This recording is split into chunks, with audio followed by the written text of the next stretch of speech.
Hi, everyone. Thank you so much for joining to this IIT Bhubaneswar EnviPol Climate Governance Workshop. I welcome you all here, and it's a pleasant Sunday to hold a wonderful workshop. It's a wonderful day as well to be addressing some bright students like you all. So thank you so much for your time, and we hope that you have a very engaging session. It's a delight for me to please bring upon here Dr. Rajkumar Guduru, who is the coordinator behind all of this. And he's a professor from IIT Bhubaneswar. He's been very kind enough and very gracious to help us with his support throughout to make this a successful event for us. So over to you, Dr. Guduru. Thank you. Hello, good morning, everyone. Thank you, Srishti, for your kind introduction. And it's a pleasant morning here, and I welcome you all to this workshop. And from the very beginning, it's been a weighted program here at IIT Bhubaneswar when we saw the opportunity from EnviPol, right? And I thought immediately should be useful to all the students, right, who are interested in this particular game theory and climate concern issues.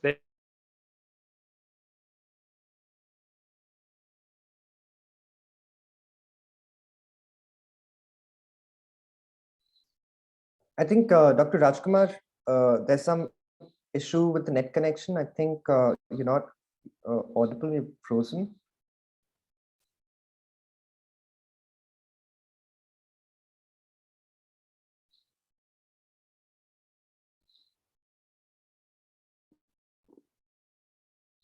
Let's give it another 2 minutes.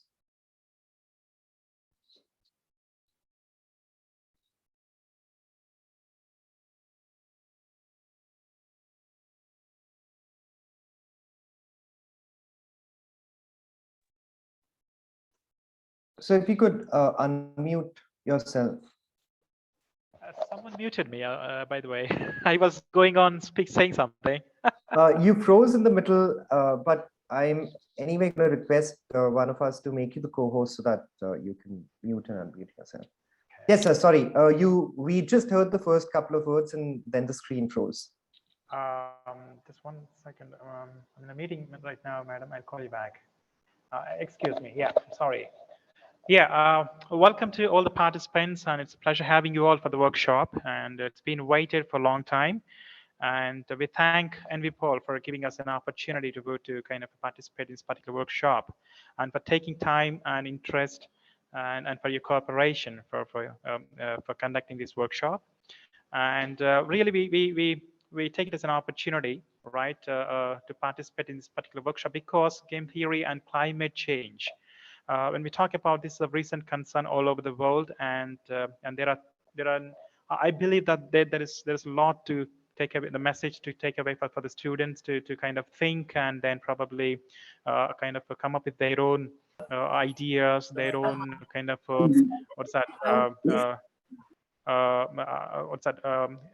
What do we call them? Like, with their own ideas to kind of move forward and kind of set up their own. Sorry, I'm just stuck up the word. Anyway, so students, please take that an idea can occur anytime, anywhere. That's the reason I've readily agreed to accept this workshop to be conducted for you all, and I'm sure that it's going to be kind of very useful, and it will kind of educate you in different directions to help you move forward with your innovative and creative thinking. And I also welcome all the participants from out of IIT Bhubaneswar. It's a pleasure to have you here, and I'm sure it's going to be an educating workshop for all of us. All right, so please take interest and take time to really participate and take away a message that is going to be working wonders with you and to the society at large. So once again, I thank all the organizers from EnviPol for making it as a reality. And it's my pleasure now to introduce briefly the speaker of today, to the first workshop. Professor Ishan Chaturvedi is the founder of EnviPol, and the Assistant Dean at Zindler School of Environment and Sustainability. He is an environmental and energy lawyer and completed his LLM in environmental law and policy from Stanford Law School in June 2015. After graduating with a Bachelor of Business Administration and Bachelor in Laws, he served as a judicial clerk in the Supreme Court of India. After this, he became the first judicial clerk appointed by the National Green Tribunal. With specific interest in environmental litigation policy, he worked on environmental issues ranging from groundwater restoration, reconstructing of highways and other infrastructure projects, sustainable development requirements in policy framework, international oil spill and like cases. So, Professor Ishan Chaturvedi, it's a pleasure to have you for the workshop, and I'm sure our participants will benefit great from your wonderful and educating lecture. So thank you very much, and welcome to you. Thank you so much, Dr. Gutru. I hope that the conversation continues with you and with the students, and I hope it's a success as much as it has been with you. Good morning, guys. Good afternoon, actually, and thank you for joining in on this Sunday afternoon. As we have, let me first thank Dr. Gutru for giving us this opportunity. I think I completely agree with him with the background of COP26 we were just discussing, and everything that's happening at the environmental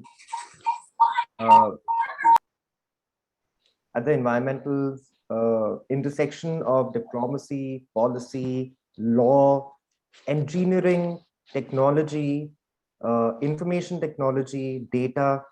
I think it's now about time that we start discussing the issues. So many issues that are wrapped into this one ball of sustainability, and we try and unwrap this ball for you over the next 3.5 hours. The structure of the workshop is such that I will be taking a session on the economics of environmental policy, but honestly, you could call it whatever you wish to, because we cover environment as a concept. We cover environmental ethical approaches as a concept and function of social sciences. We cover economics of environment as a function of climate finance. And we cover environmental laws as a function of me being an environmental lawyer. So that's what we'll be covering in the first session. And then Arpit, the co-founder of EnviPol, would be covering game theory in conservation, exactly what Dr. Gutru was alluding to earlier. So that's what we have set up for you today. If I could request everyone to mute themselves, I would completely understand if by mistake someone unmutes themselves, but it's helpful if everyone mutes themselves. That's professors are very prone to distractions, so that will be helpful. And if I could also encourage all of you to turn on your videos, because that makes the session a little more interactive. Plus, it's easier as someone who's taking the session to gauge the reactions and respond accordingly. All right, so that being said, I have already been introduced very kindly at that, so I would not go over my introduction. Let me jump right into what this session of the workshop holds for us, and more importantly, what it holds for all of you. So, a few suggestions. As I said, this whole workshop is based on interaction and engagement. So I'm looking for all of you to challenge me, critique me, question me, agree with me, but interact, engage. Interaction is also the best way to learn, because that's when you start thinking about what you're saying. Again, as I said, if you can keep your videos on, that would be very helpful. But there's just one rule. For us to consider this a safe space, as long as you're not hurtful towards anyone or anyone's sentiments, please feel free to voice your opinion about the things that are happening in the environmental sphere, with the caveat that we must not be hurtful to anyone. And finally, a few disclaimers. One is that, as we might have sort of been intimidated by the fact that I'm going to be covering aspects of environment policy, law, finance, social sciences. It can all be a little too much. So what I'm going to be doing is I'm going to start presuming that you have no knowledge of this, and then we'll build it up from ground up, right? The other thing is that because there are so many topics at play as they are in real life when you're dealing with real-time environmental issues, we'll be picking up bits and pieces from all of these things and then applying those to a case study to establish a point in relation to the economics of environmental policy. So that's our plan. Those are the things that I usually mention at the beginning of all of my lectures. The one thing that I do not put in the slides, but I've mentioned verbally is, and I must confess that I have been thinking about whether I should mention it in this audience, especially in the presence of Dr. Rajkumar and all of you, is that I myself am a bit of an astrophysics nerd. I read everything astrophysics. I listen to all the podcasts. It is what fascinates me in my free time. That's what I do. And hence, you'll find a lot of references and analogies that I draw with things that we haven't considered. The idea of that approach is to help you think out of the box. Finally, this session is not supposed to be a monologue, and it's not supposed to be a sermon that I deliver about this is what this is, and this is what this is, and this is how you should look at this. It's a session to help you think, develop curiosity, and challenge everything that you see around yourselves in terms of environment. So with that preface, let's deep dive into our session today. I already mentioned that I'm a bit of an astrophysics nerd, so let's start with Carl Sagan. Some of you already know Carl Sagan was a very famous cosmologist, astrophysicist. He called himself a science communicator. One of the leading lights of science education back in the 70s and the 80s. I especially like this quote from him, and I'd read it out for all of you to really imbibe what he's saying. He's saying, if you wish to make an apple pie from scratch, you must first invent the universe, right? So if you wish to make an apple pie from the absolute start, the start is the Big Bang or possibly before that. So the question then is, why am I using this quote at the start of my session? And bear with me for 2 minutes as I explain this to all of you. A lot of us are interested in climate tech, right? A lot of us are interested in coming up with solutions that reduces our carbon footprint or reduces the emitted carbon in the air. Some of us might be interested in climate finance, as I mentioned, or environmental diplomacy, which is very current, very relevant, very important. Some of us might be into Anthropocene and anthropological thinking, anthropological research.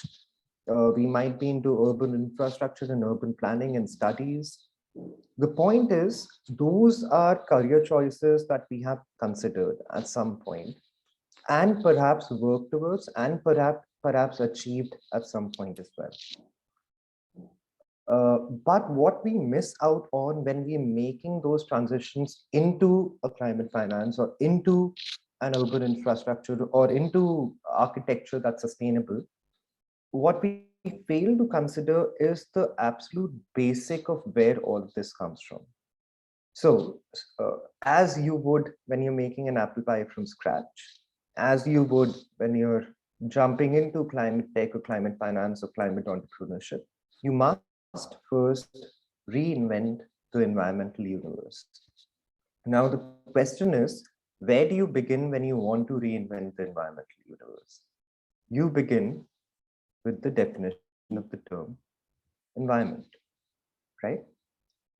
Now, one thing that I want to mention as form in continuation of my introduction was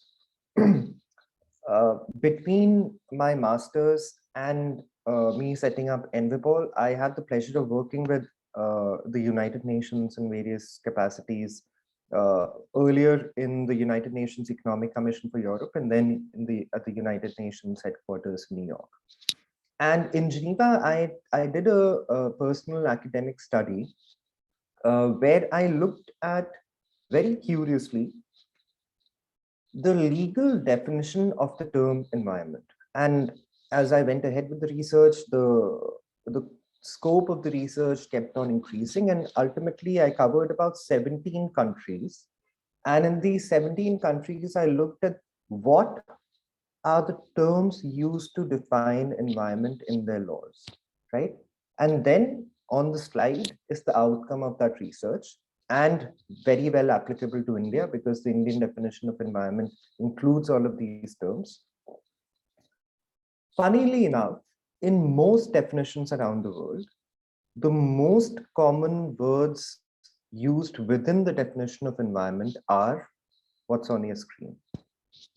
Human beings, most common, water, air, land, other living creatures, plants, microorganism, property, and all of their interrelationship amongst each other. So let me recount this, because this is the first course of challenge that I serve to you. The legal definition on which we're basing everything, every argument, every thought, defines environment globally, popularly, to include human beings, water, air, land, other living creatures, plants, microorganisms, property, and their interrelationship. Now, my question to you is,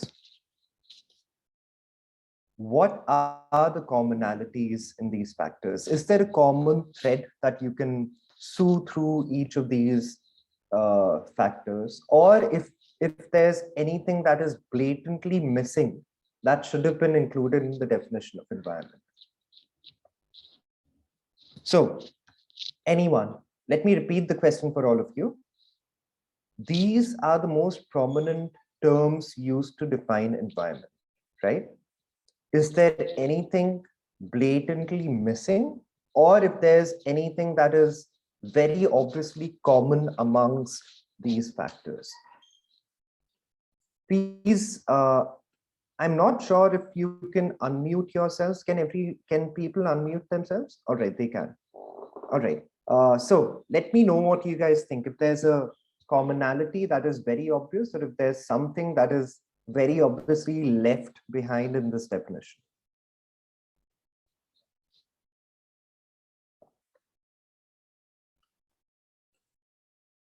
We have air, water, land, other living creatures, plants, microorganisms, property and their interrelationship as is defined globally. I have got a direct message from Nikita which says that nature is missing. That's a good point. A holistic view of environment instead of the individual factors that have been mentioned is missing. That's a very good point. Any other ideas? What could be missing or what could be a commonality? You can please feel free to type it on the chat box, even though I prefer it if you speak, because otherwise I have to consult the chat box every now and then. Any other views? What do you guys think? Guys, I have all the, it's a Sunday, I have all the time. I can patiently wait for all of your answers to come in.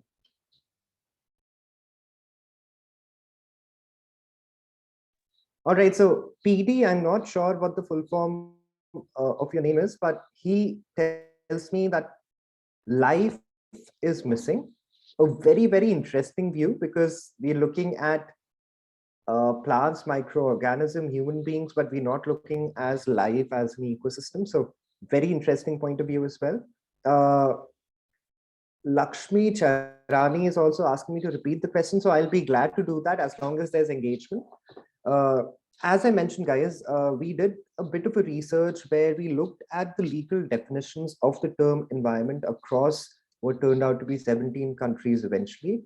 And these terms on your screen, so human beings, water, air, land, other living creatures, plants, microorganisms, these were the most prominently used words to define environment.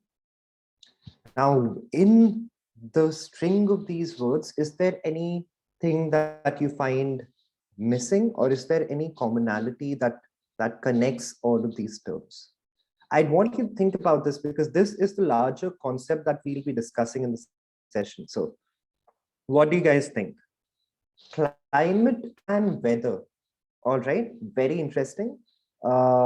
Very, very interesting. You're looking at it in a meteorological sense. One could argue that climate and weather would be consequences, but I completely agree they should be included. The common thing is the surroundings. I'm looking for something a little more specific. 19B91A0317. Is there anything more specific that we could specify? All right, let's hear from Rohit.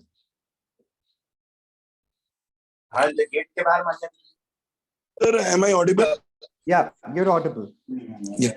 So, sir, actually, I feel that when we are discussing environment, we should definitely talk about the new digital thing as well, because for me as a student who is pursuing a research course, now the new word, whether it's a workshop currently in what we are engaged in, everything is the digital environment, the digital webinar or something.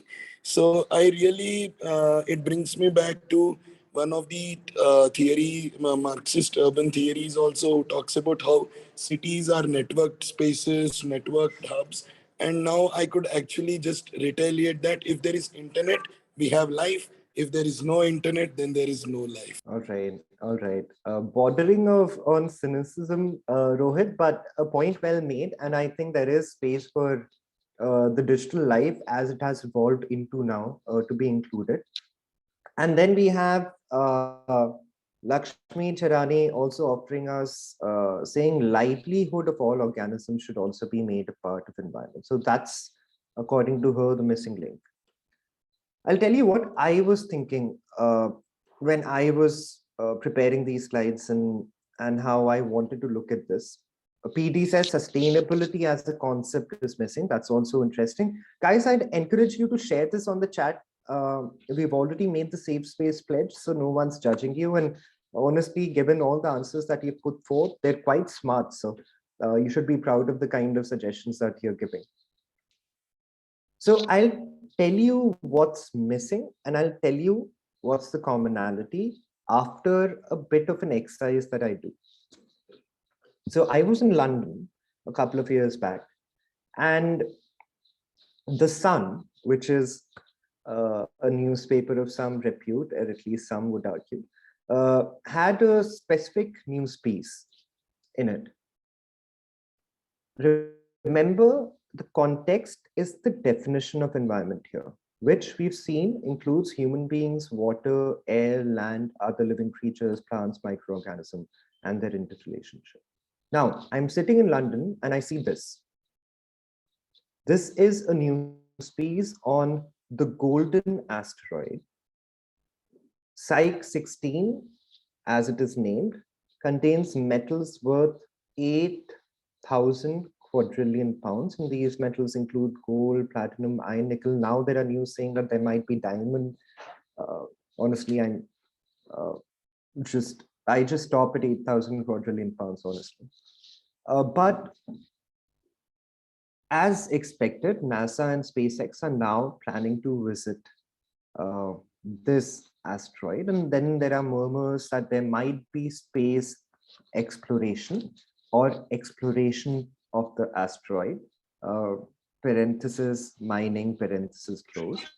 And if that is the kind of thing that is being launched in terms of, guys, I'd request all of you to unmute yourselves. It's very difficult for me to, it's very easy for me to get distracted. It's actually my fault.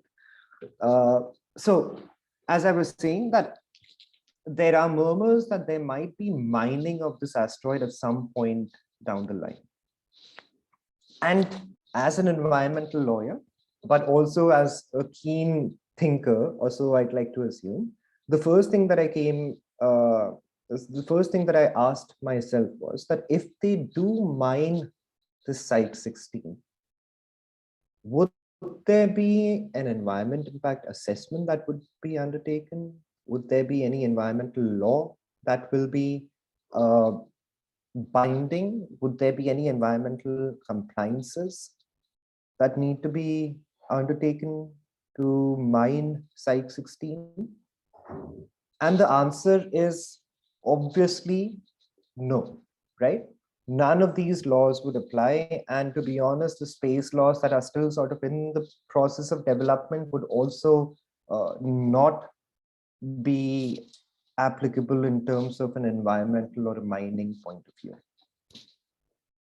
So an asteroid that is beyond Earth, worth 8,000 quadrillion pounds of precious metals, might be mined, but there will not be any environmental compliance that needs to be taken. Now, I ask myself, why is that? Why would there be no environmental law, environmental policy, environmental governance active on this Site 16? And the answer goes back to our last slide. The definition of environment as we have framed globally almost includes everything that we, you and I require for our survival. We require water, we require land, we require air, we require other living creatures and plants and microorganisms, and hence all of that is included in our definition. We do not require that asteroid for our survival, right? And hence we don't have to include asteroids or other things that are beyond our perceptive necessity to survive. And that's where we challenge this definition, or I implore you to challenge this definition, because this definition in itself is cruxed on the fact that human beings are the know-it-all, be-it-all, end of it all, and everything that is required by us would come within the definition of environment for our survival, and everything that's not, like Site 16, would not come within the definition of environment. Now, some of you are obviously able thinkers, as I've seen from your responses, and you might say that, Ishan, what's wrong with the idea of defining something according to our perception? So what's wrong with defining environment, given the fact that human beings are defining it and we are defining it? We will obviously include things that we require for our survival, right? And let's look at environment from a human point of view. And to that, I will put two questions to you. Now, all of you are probably going to guess this in no time, but the first question is, and I've put a hint on the slide for you as well. What are the 5 most common elements in the universe? I put the periodic table for you. The 5 most common elements found in the universe. You can unmute yourself and let me know. You can let me know on the chat, whatever you think is right. What are the 5 most common elements in the universe? Anyone? Hydrogen, helium, iron. All right. Hydrogen, helium, yes. Iron isn't. What else? Hydrogen, helium is absolutely on point. And in fact, those are the 2 most common. But what are the other 3? Sorry, Venu, your voice is breaking. Silicon. Silicon, it's a good guess. No, it's not silicon. Nitrogen, yes. Priyadarshini is right. Nitrogen is one of them. So we have, up till now, we have hydrogen, helium, nitrogen. What else? Oxygen. Yes, absolutely. You're right, Gopika. The most obvious, as one would consider. Bola has also given me the same answer. So by up till now, we have hydrogen, helium, nitrogen, oxygen. Iron isn't one of them, Lakshmi. The one that we're missing is carbon, right? Carbon is what's missing. All right, so the 5 most common elements then are hydrogen, helium, oxygen, carbon, nitrogen. Why am I putting you through this rigmarole of answering such a basic question? Because I want to establish something here. Remember, we were discussing on how some of us might say that the definition of environment is actually not incomplete because human beings has defined it, and human beings are not expected to include everything. They're only expected to include things that are necessary for their survival, right? So that's what I'm getting at here. Hydrogen, helium, oxygen, carbon, nitrogen. 5 most common elements in the universe. What are the 4 most common elements in human beings? 4 most common elements within us. Carbon, nitrogen. Yes, absolutely. What else? Carbon, nitrogen.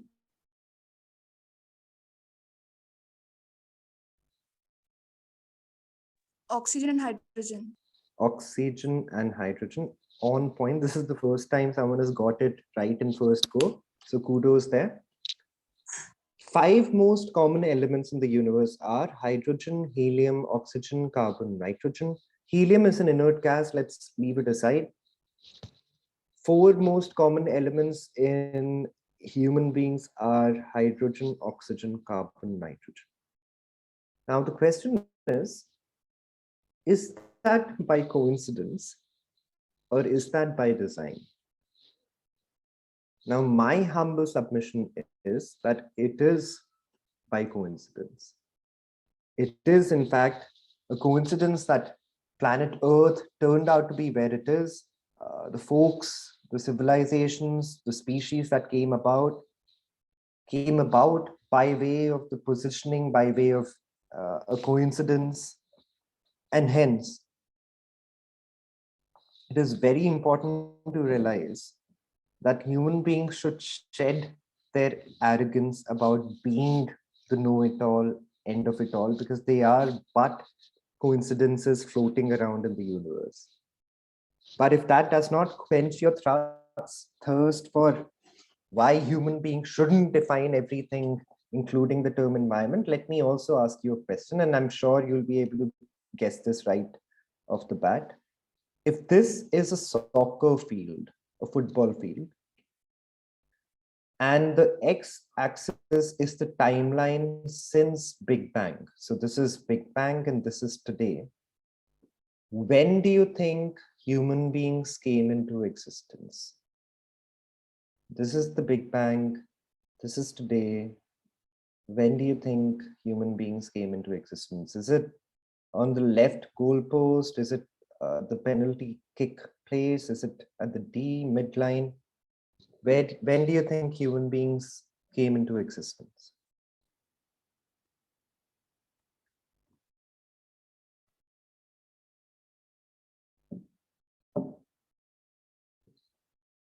No sports enthusiasts? At the finish line, all right. Bhagiraju says at the finish line. So at the right-hand side, at the right goal is what Varun has also messaged me. Anyone else? There are 2 folks, Varun and Bhagiraju, were saying that it is at the extreme right edge of the football field. Anyone else? Any other views? If this football field is the timeline of the universe with the 00 being Big Bang, when do you think human beings came into being?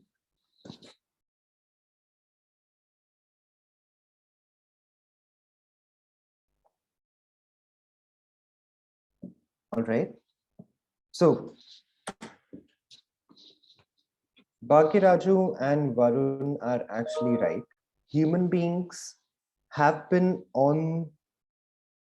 in this universe, have existed in this analogy of a football field, have been in existence equivalent to the thickness of the last blade of grass on this football field.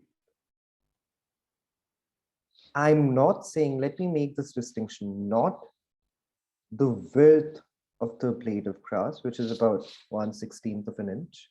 I'm talking about the thickness of a blade of grass,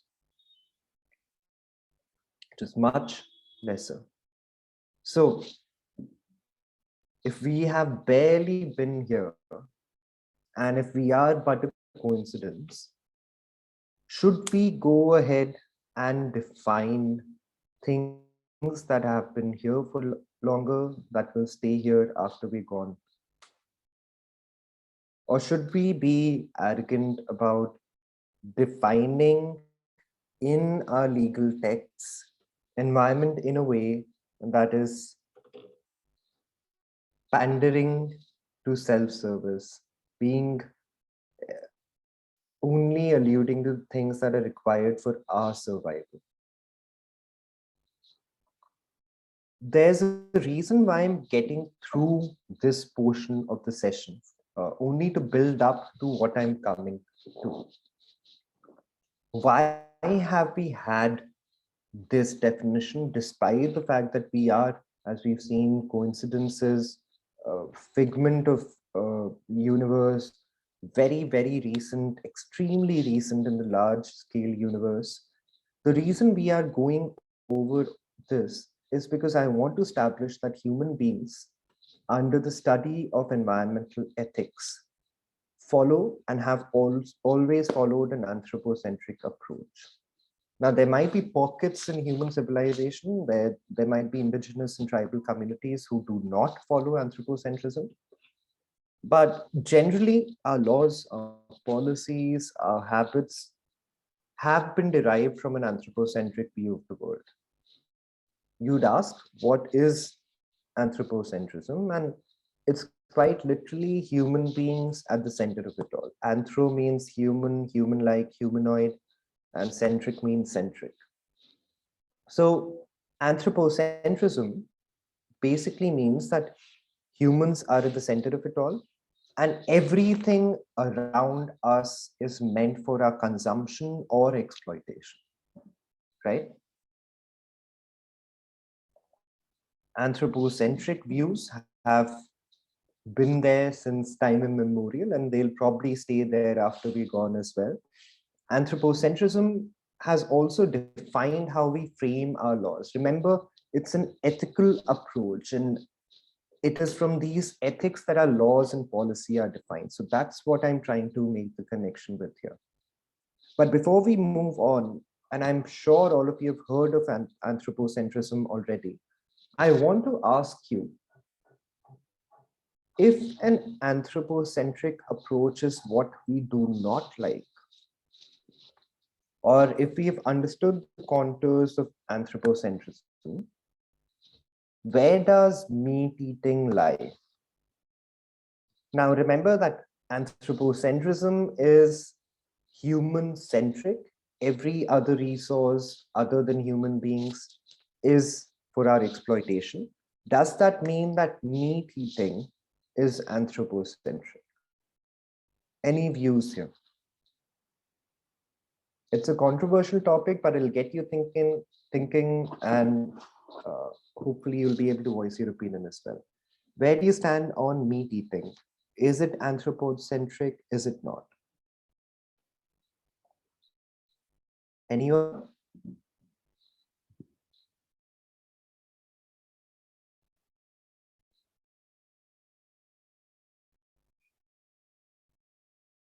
Okay, I'll let that thought linger on and let that question be with all of you. Let's move on then. Already I'm getting a few responses on the chat. As we've seen, one of the questions is repeat the question. So anthropocentrism we've seen is an ethical environmental ethics approach, which states that human beings are at the center of it all, and everything around us, all of the natural resources, everything else is there for our exploitation, right? We can exploit it, we can use it, we can consume it however we wish to. If that is the case, is meat eating anthropocentric in nature?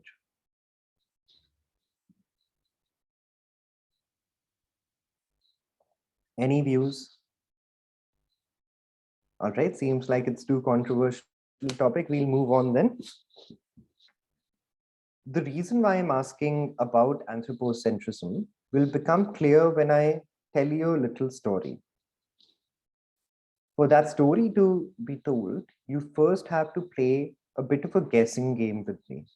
Now, I do not expect all of you to know this, so it's quite literally just guessing. I want you to, these are 3 photos from the same time in the same city.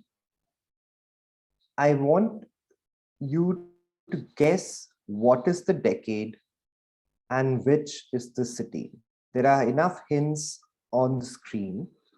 Which is the city? What is the decade?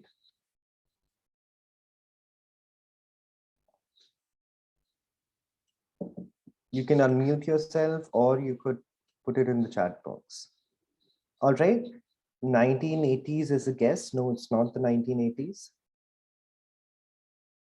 Pan Am is an airline, it's not a city. What is a city? What year? New York? I'm sorry, who's that? It's me, Rohit. Is it New York? No, Rohit. It's a good guess, but it's not New York. I guess this looks like a winter season because of the happy holidays thing. And I feel it's some smoke which has been emitted due to maybe industrialization. Maybe I can make a wild guess of a ghost city like Detroit or Baltimore. Okay. If it's not okay. New York. Very interesting guesses. Yeah. I'll come with the answer in a bit. I'm taking the other questions in the other answers in the chat. Lakshmi, it's not the 15th century, no. Bhagiraju, it's not the UK in the 80s. It's not London, even though that would have been a good guess given the famous London smog. All right, last. I don't want the century, guys. I need the decade. Last guesses now. Decade and city. Rohit, it's not the East Coast. Decade and the city. 60s to 70s. Okay. That's the right decade. You're right. Any guesses with the city? Yes, that is the LA smog. Bhagiraju was able to guess it. It is the LA smog, as Rohit said, of the 60s and 70s. And the reason why I'm telling you this story now is because if you speak with environmental academics like myself or environmental professionals who understand environmental history, they'll say that one of the most prominent ages for the environment was the 1970s. Why is that? Because, 1972 was the famous Stockholm Conference, as all of you might have heard of it. 1974 in India was the first Water Act. There were a bunch of amendments to our constitution in the 1970s that included environment as a factum that we need to be concerned about. But more importantly, there was a global conversation that was starting about environment and people were changing their habits. The tipping point for that conversation to start was this LA smog. The smog situation in LA was so bad that on a good day, you could not see beyond 3 meters. On a bad day, they say they could not see beyond their bed.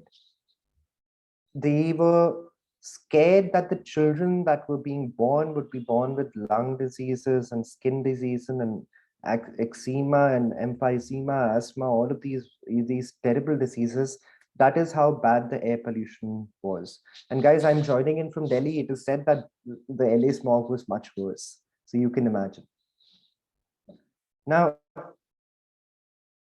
the situation was so bad that the citizens of LA started a conversation, and their voice was finally heard. And in 1967 came the Federal Clean Air Act, which said that you have to abide by certain standards, but it also said that states could have even higher standards.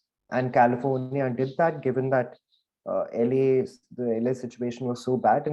And because of that domino effect that happened ever since then, while India and Europe are at Euro 6 and BS 6, and California is at CAFE standards, that's supposed to be 3 generations ahead of us, or 2 generations ahead of us. But that was sort of a tipping point. During this time, there were not just these legislative and policy interventions. So it wasn't just the Federal Clean Air Act and new standards coming into existence. There were also technological interventions that happened.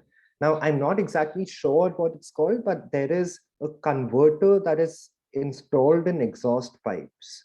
That was invented during that time, or that was started to be used during that time, because vehicular pollution was a big issue.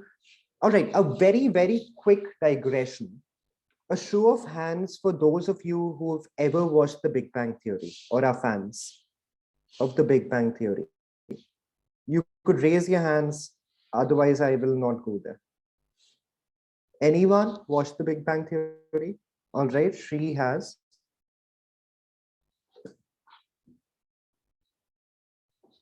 So let me see if anyone has responded. Yes, okay. We have a couple of folks who have watched Big Bang Theory. So Big Bang Theory is a famous American series which ended a few years back. A running joke in the Big Bang Theory was that the protagonist, Sheldon Cooper, used to tell Penny, his friend, used to keep pestering her, telling her that your check engine light is on. Now, while the check engine light was invented in the 1930s back in Detroit, Rohit would like that fact, it was the 1960s and 70s where its usage was increased manyfold, because people realized that check engine lights, if they were not there and the engine was not functioning properly, remember, this is the 70s, this is not the Intel Inside sort of a car system that we have today. Internet Inside, sorry. So in the 70s, if the engine was not functioning properly, you were emitting a lot more. And hence that check engine light came into being, those converters came into being, these policy interventions happened.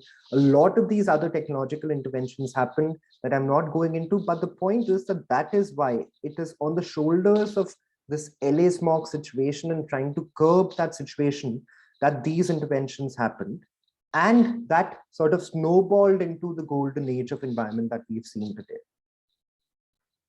One thing, though, that we have often not considered is that even the golden age of environment, the Stockholm Conference and the Water Act of 1974 in India, and Air Act of 1981, and Environment Protection Act of 1986, all of these policy and legal interventions happened. Golden age of environment happened because human beings feared for their life, feared for their health of their children, had to wear these hideous masks. That is how bad the situation was. So even the most celebrated age in environmental technology, entrepreneurship, policy, came out of the most anthropocentric approach about I, me, myself, preservation of humankind, preservation of human health. This golden age of environment did not happen because we cared for the environment. It happened because we cared for our health ourselves. So that is how ingrained environmental anthropocentric approach is. There's one little pointer that I want to mention that connects the larger point that I'm making, and it'll become clearer in about half an hour. When these people on your screen, right, these folks or these folks who are driving these cars, when they realize that they need to do something about it, and through persistent advocacy or fear of health or death, there were certain policies included. Let's take the converter that has to be installed in the exhaust pipes. These folks agitated for a law to be put in place that everyone has to install these converters, right?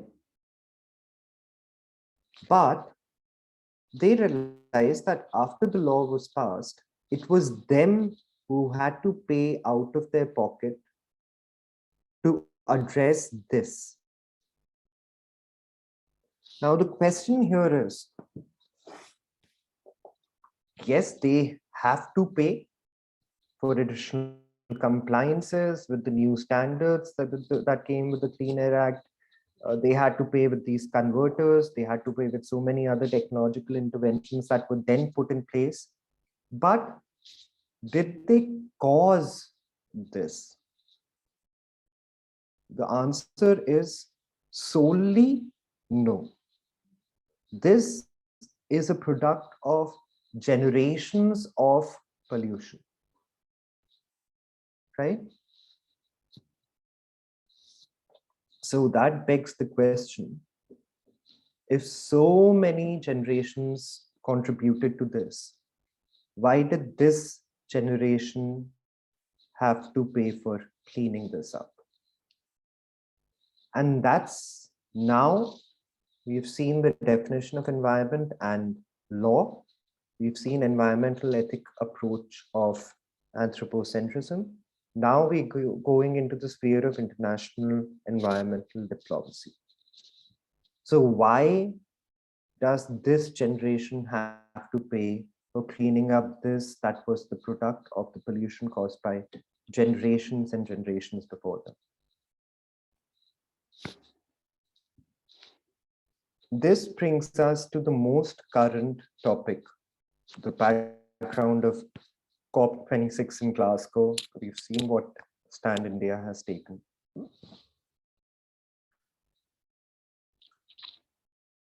The issue with the concept of who should pay is the division of the global north and the global south, right? Developed world and the developing world. In 1992, in the Rio Declaration, there was a concept of CBDR inserted, right? CBDR stands for Common but Differentiated Responsibility. And under CBDR, there was a general agreement which said this: the developed countries, and now I'm adding the developed countries, because they have been polluting, they have been exploiting the environment since the Industrial Revolution 350 years back. Let's go back to what it says. The developed countries, on account of that historical pollution that continues till today, acknowledge the responsibility that they bear in the international pursuit of sustainable development in view of the pressures their societies place on the global environment, right? One, pressures that the societies have placed historically, and of the technologies and financial resources they command on account of the benefits derived from that exploitation, right? So let's divide it into two threads. Culpability, as you can see on your screen, pressures that they have put historically, and resources they command, so capacity. And there's a separate discussion altogether whether these are the two considerations that should be or not. But we're not going to dwell on that. We're going to move forward and we're going to see how this becomes relevant.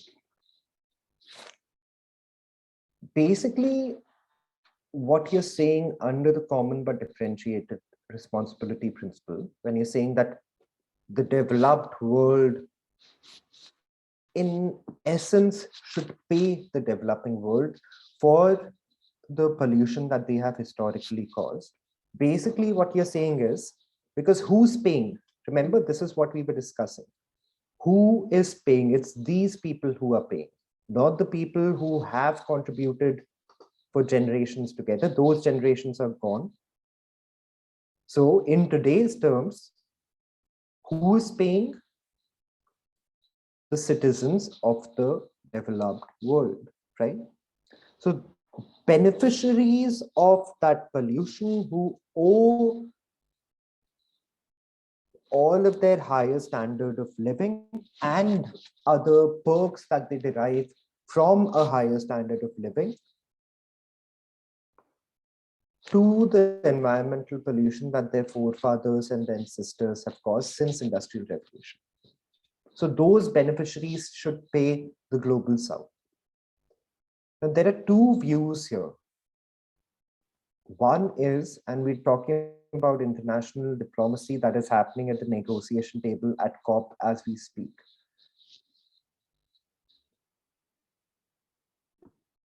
Communitarian view or conservative view of beneficiary pays says there are various philosophers here. I'm going to take the example of two.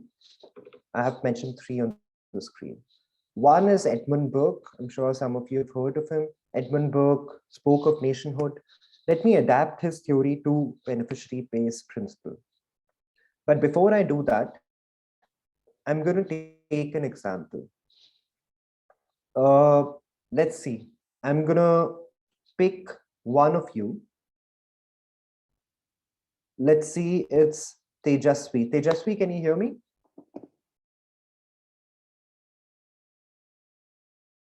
Am I audible?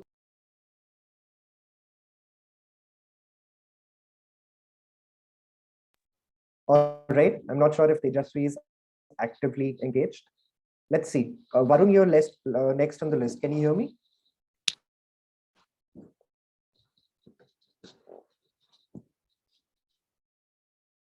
All right. Both Tejasvi and Varun either are inaudible or not actively engaged.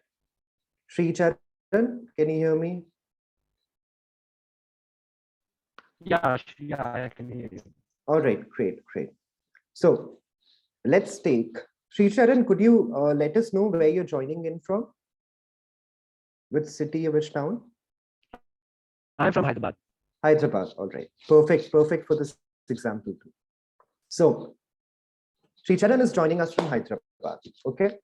Now Sri Charan is a colleague of ours, a friend of ours. We know him. We've interacted with him through this session.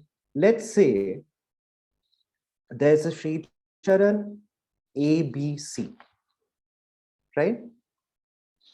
We know the Sri Charan who's here with us, but there's an exact clone of Sri Charan. Let's call him Sri Charan ABC, who resides in London or New York or any of the cities of the developed world. Now, Sri Charan ABC and Sri Charan from Hyderabad are exact clones of each other. They have the same academic qualifications, intellectual ability, professional achievements, financial background, family background, everything's exactly the same. ABC, Sri Charan ABC is in London, Sri Charan of Hyderabad is in Hyderabad. Now, because they're exact clones, both of them fall sick, unfortunately, at the same time. Sri Charan ABC, living in London, goes to the hospital, gets admitted, gets discharged the next day. The health infrastructure is very good. Sri Charan of Hyderabad takes 3 days to recover. The health infrastructure of Hyderabad is not as good as London. So that begs the question,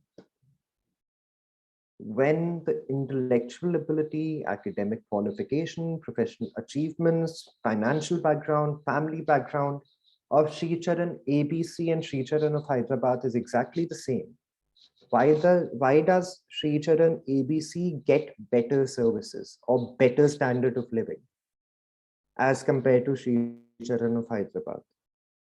And this is not earned better standard of living. This is by virtue of having been born in the developed world, right? Now, the communitarian view, as I was referring to earlier, on the pivot of nationhood states, as an example, say Mr. X is a citizen of India, Mr. X unfortunately passes away. 50 years later, someone asks, what was the citizenship of Mr. X? And you'll say, India, right? Even 50 years after his death. You would not say that now he's dead, he does not have a citizenship, or he's not a part of any nation. Nationhood, by that logic, flows across lives, across timelines. It's a larger construct than the individual that makes it. So by that logic, a nation that contributed to pollution, that contributed to environmental exploitation 350 years back, is having its benefits spread across generations and across time. And it's not individual specific, the benefits that are garnered, they flow across generations, like in the case of Mr. X, where his nationhood spread across time. So in that case, if you've been a part of that nation, and by virtue of being a part of that nation, you have derived certain benefits. As in the case of Sri Charan ABC, he had better healthcare, right? So according to that view, just because you are benefiting from that nation, and because you're benefiting because that nation has caused exploitation of environment and pollution, you should be held accountable, right? Sri Charan ABC should be held accountable. Another viewpoint, and I'm going to club Eric Newman and Axel, sorry guys, this is Axel Groceries, not Alex Groceries. We're going to club Eric Newman and Axel Groceries to say what that says is that no one should be a free rider. You have a higher standard of living, Mr. Sri Charan ABC, just because you were born in London or you were raised in London, and not because you have earned it, and hence you are a free rider. And you should have to pay for the benefits you're deriving from the historical pollution that was caused by your ancestors and earlier generations. That's one viewpoint. So that viewpoint says Sri Charan ABC should pay Sri Charan of Hyderabad for the benefits that it has derived on account of the historic environmental exploitation, pollution caused by his ancestors or forefathers, so on and so forth. There is an opposing viewpoint. The opposing viewpoint is the axiological viewpoint, the morality-based or the value-based viewpoint, which says Sri Charan ABC had no control over the actions of his forefathers or ancestors who exploited the environment, who caused the pollution, right? And because they had no control over all of this pollution, because he had no control over all of this pollution, how can you hold Sri Charan ABC accountable, right? Hate the act, not the actor. So if he had no control over polluting actions or exploitative actions of environment, you cannot hold him accountable. And that's the other viewpoint. So there's an axiological viewpoint, there's a conservative or communitarian viewpoint. But a lot of you might think that why is this relevant? Why are we talking about this communitarian theory or axiological theory?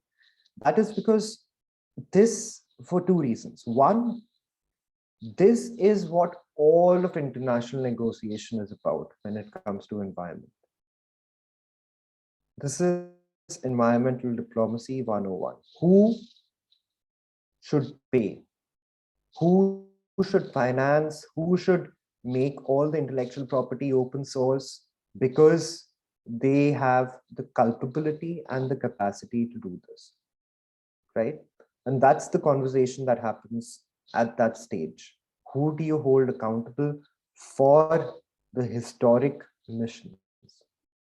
The other view is, can you hold them accountable given the fact that the current generation, which will have to pay, had no control over the historic emissions? The second reason, very important. All of you, I'm assuming, are environmentally conscious. You know about climate change, you know about climate mitigation, adaptation, action, all of these things. You know about climate tech, you know about climate investments in finance, entrepreneurship, policy. Despite all of this knowledge and awareness and education and impetus to act, you have a higher footprint, carbon footprint, than all of your ancestors combined. You today, in whatever life you've had, 20 years, 30 years, 40 years, 50 years, your carbon footprint is larger than all that of all of your ancestors combined. So while you might claim yourself to be environmentally friendly or ecocentric, the fact of the matter is that you will be that ancestor for 3 generations later who caused that pollution, and 3 generations later, your third generation, fourth generation would be seen as this beneficiary. And that is why it is very relevant to know about this, both from an international diplomacy point of view, IR point of view, but also in terms of our actions and what are we doing to the environment. Now, there are certain questions that I have put, but I'm only going to ask you one question. And I'd really encourage all of you to give answers. It's okay if you do not know the right answer, you're unsure of your answer. Guess. I'm absolutely fine with guessing. It does not, it's my job to give you the right answer, not your job to give me the right answer. So if you take all of these ethics and sociological discourses and who's the global south and who should pay and how much culpability there is, so on and so forth, if we get away from all of this blame game at the international relations junction, what is stopping global north to pay the global south? If you do not talk about whether he's culpable or she has the capacity, what is the one factor that stops the global north from helping or paying the global south? The one factor. Any guesses?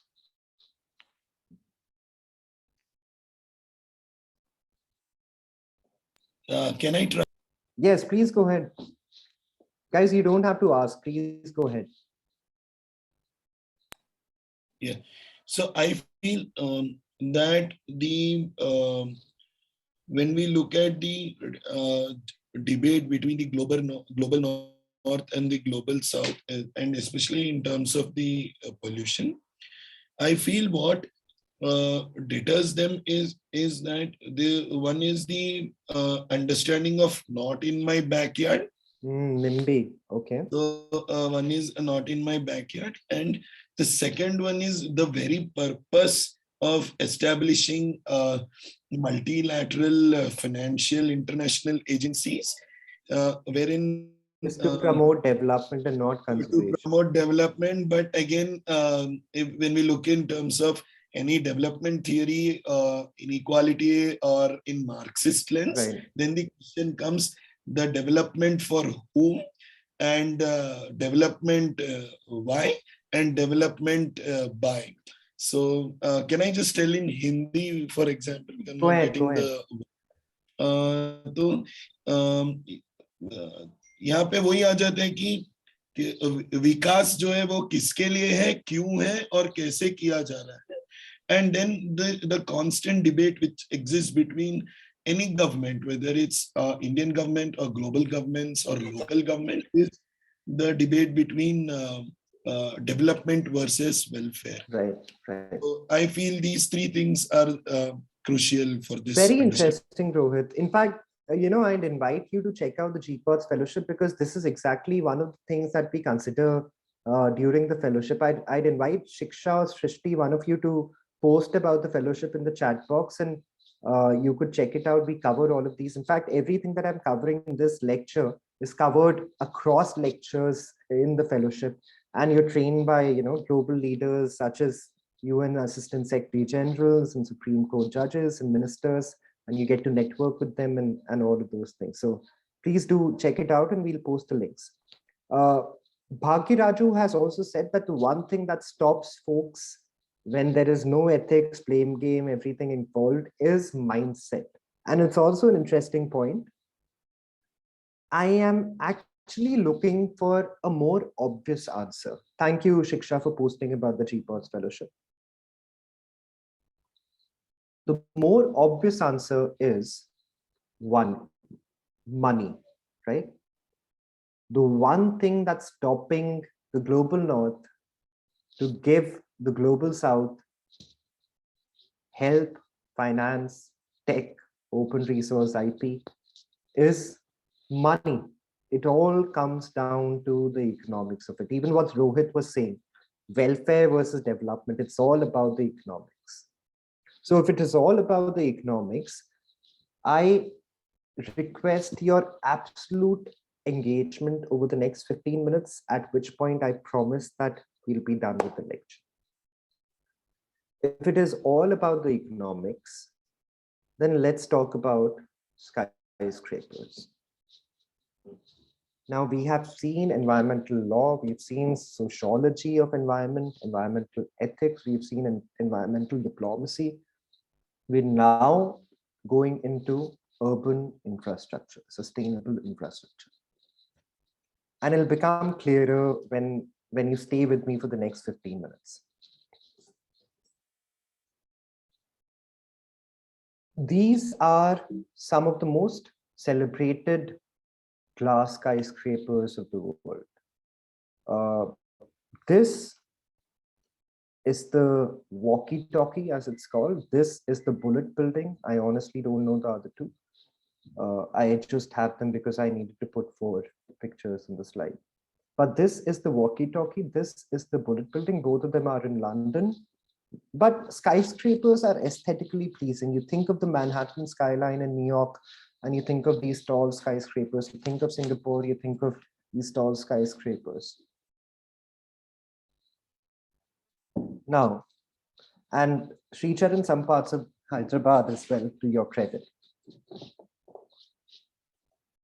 Let's talk about this one building, the walkie-talkie. It's been featured in a lot of movies as well. Now, I personally think that it's aesthetically okay. But believe it or not, it was at one point of time the most expensive piece of real estate in the world. This walkie-talkie building. But a lot of people do not know that there was an incident in 2017, I think. There was a Jaguar XJ car parked in front of the walkie-talkie building, and the heat reflected from the building was so much that the car partially melted. Now, for all of us who are into gardening or into tech and science, would probably know the concept of greenhouse gas, but if that is the light or heat reflected off the building, imagine how much does a glass building absorb. To make it clearer for you, I have this one interview. I think it is from the same news article, which says we build a glass skyscraper. Then we have to cool that glass skyscraper because of the greenhouse effect. Now, cooling uses energy, which contributes to the climate crisis, which increases the temperature, which means that you have to cool the glass skyscraper further, so on and so forth. So it's a vicious cycle.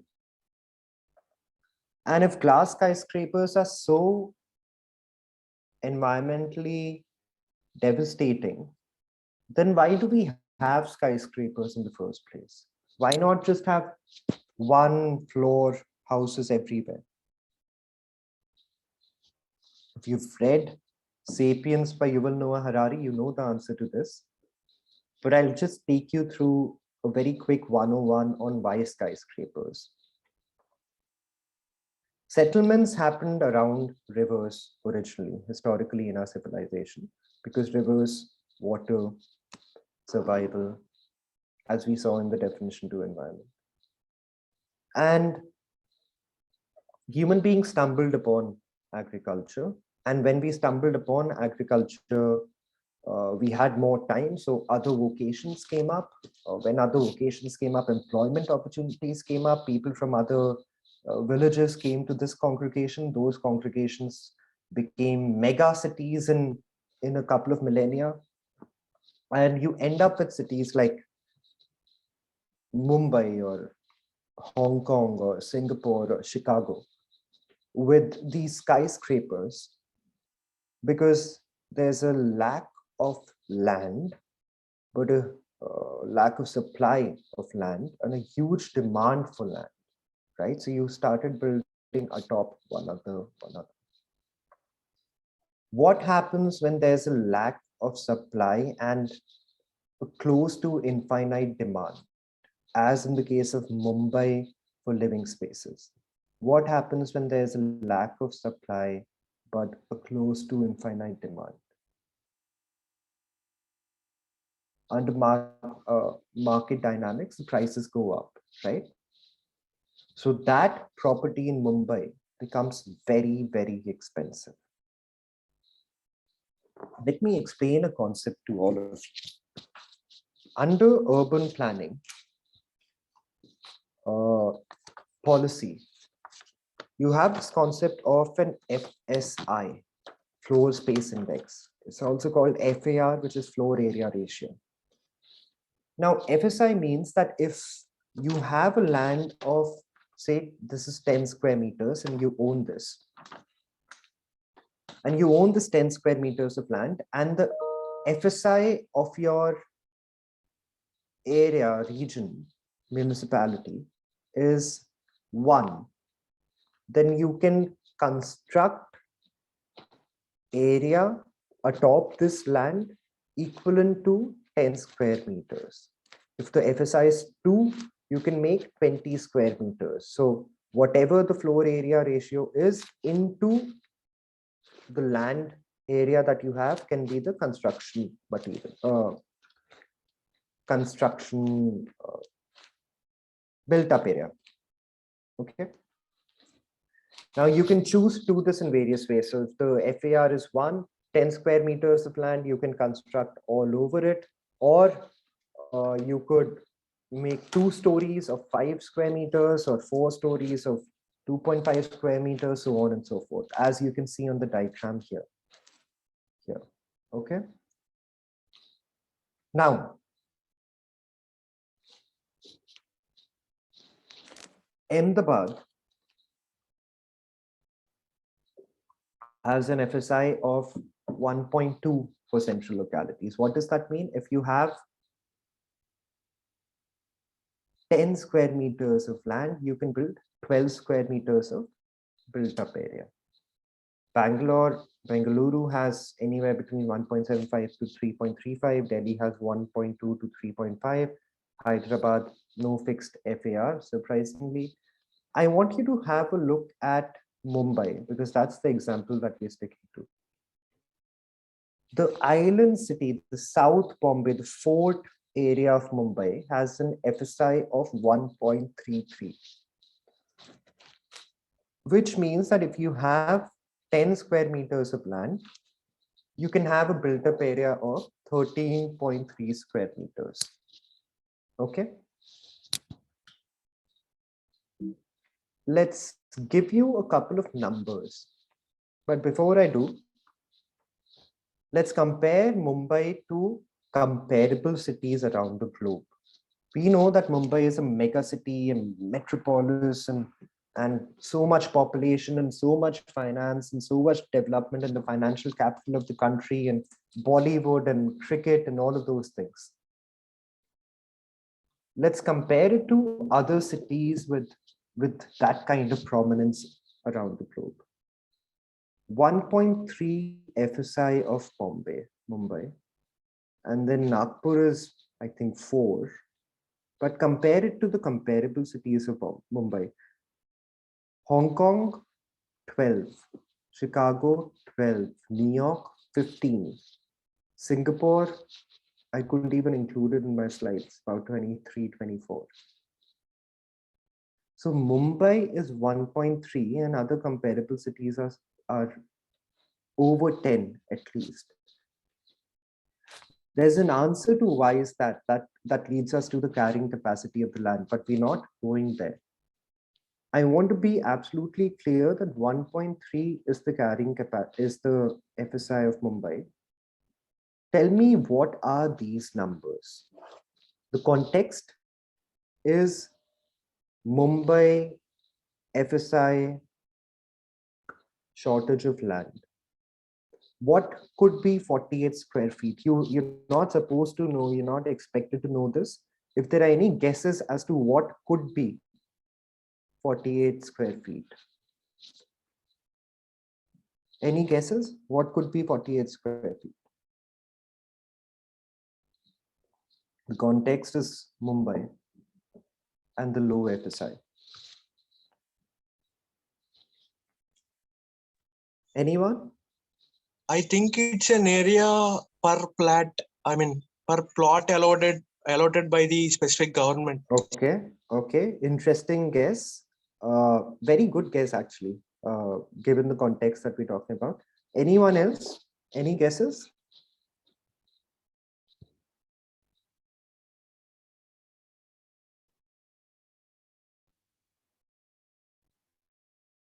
Area for skyscrapers is what Priyadarshini is suggesting.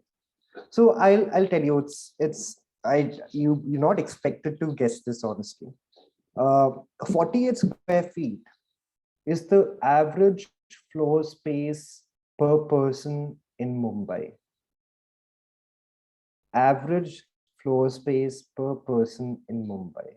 So as you guys know, a 7 feet by 7 feet length and breadth room is 49 square feet. Average floor space per person in Mumbai is lesser than that. But what is 50 square feet? 48 square feet is the average floor space per person in Mumbai.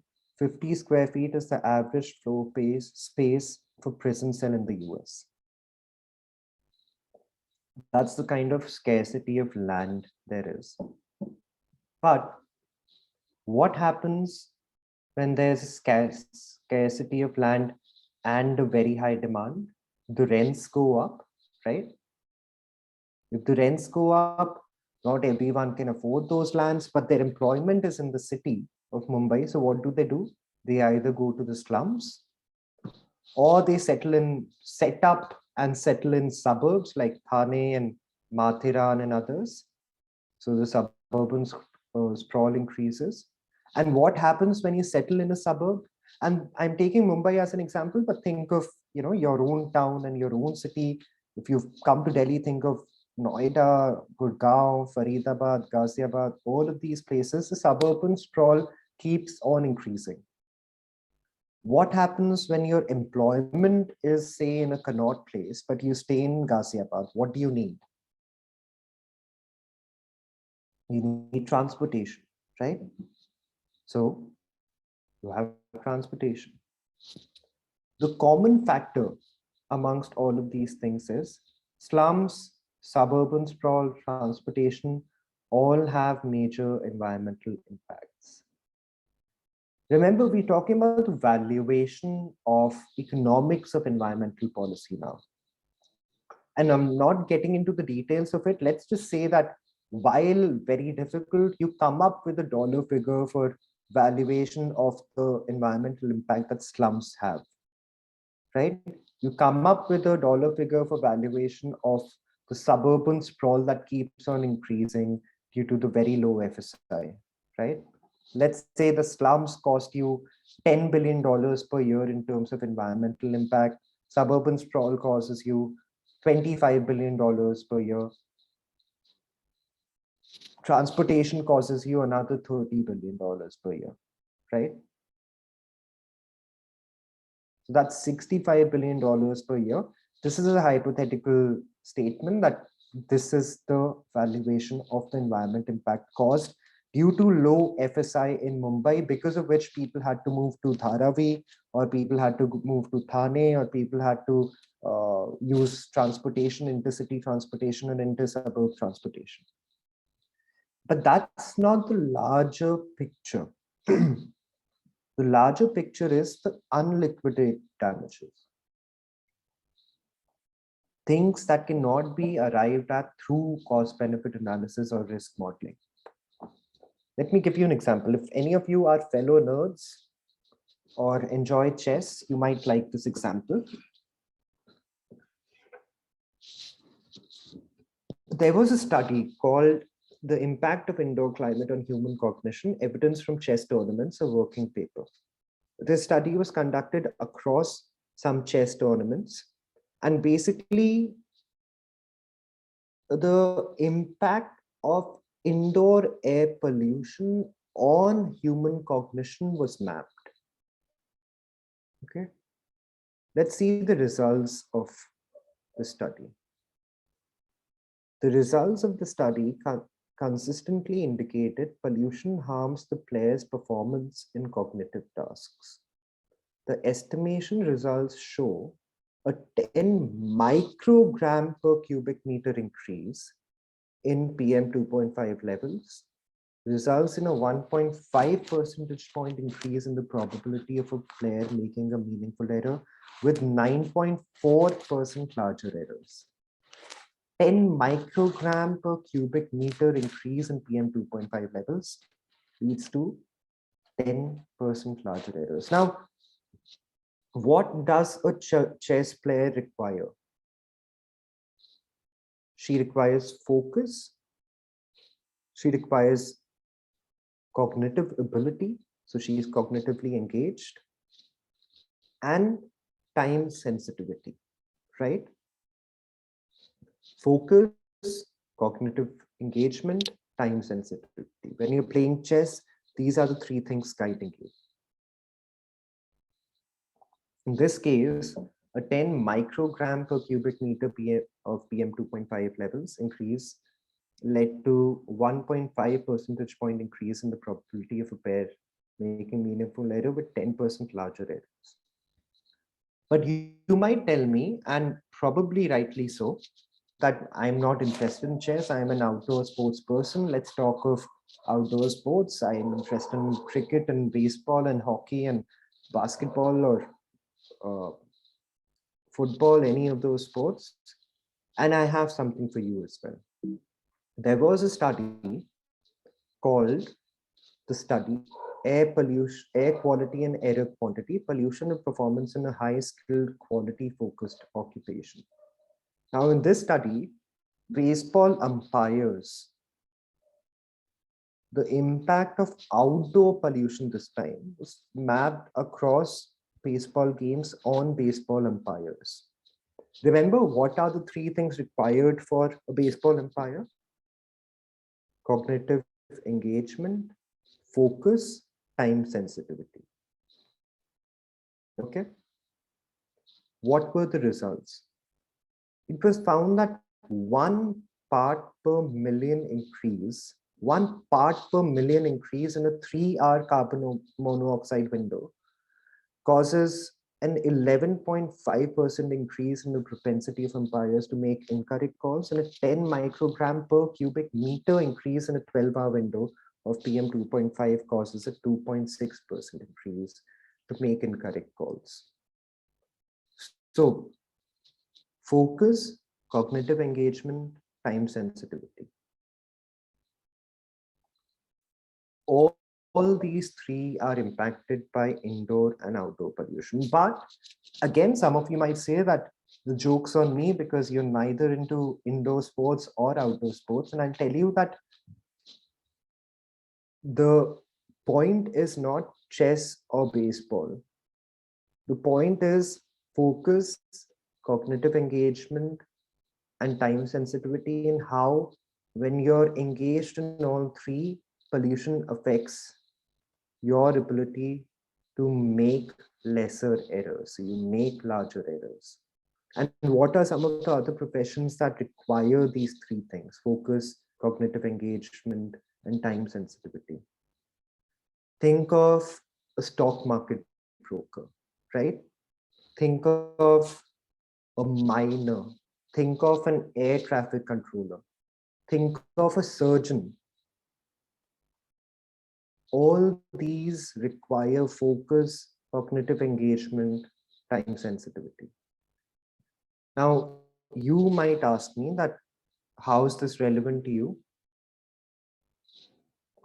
Think of a student in an offline world or in an online world who has to take an exam, sitting in a classroom with an invigilator around, and there's a very high air pollution index because the FSI of your city is very low and people had to move to slums or suburbs and transportation, all of which contributed to the air pollution. And the student is taking an exam, and suddenly the student realizes that that student has gone blank, right? Is it only because the student was perhaps not well prepared for the exam, or could it also be that that student who's focused, who's cognitively engaged, who's their sensitivity of time, the indoor air pollution has caused his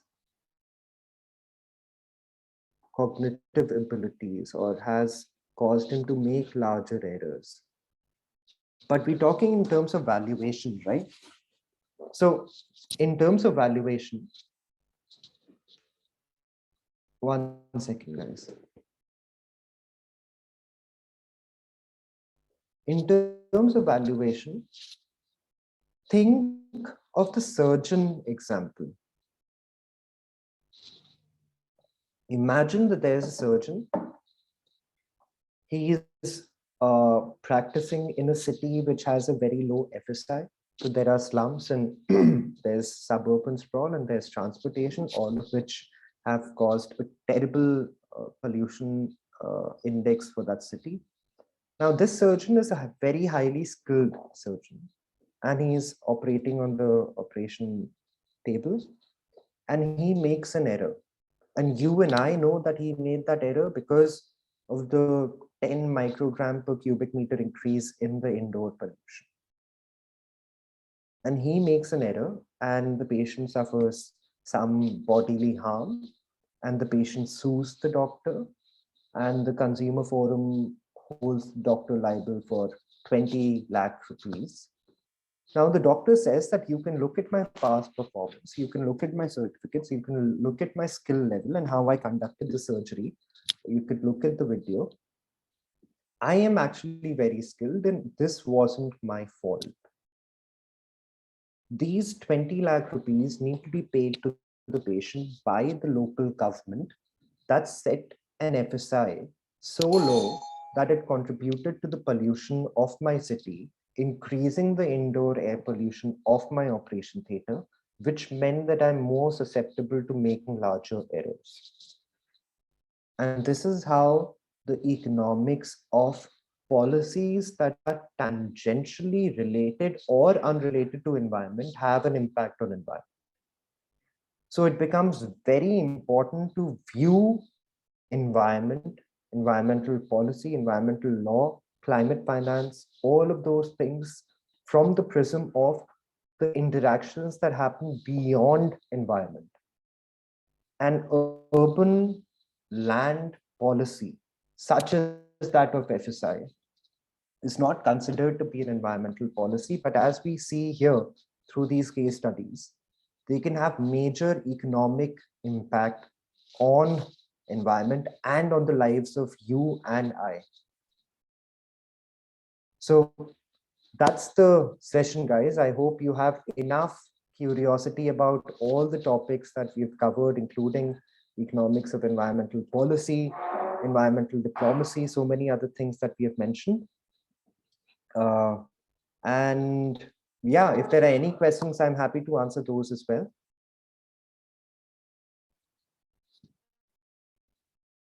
Any questions or remarks or statements, guys?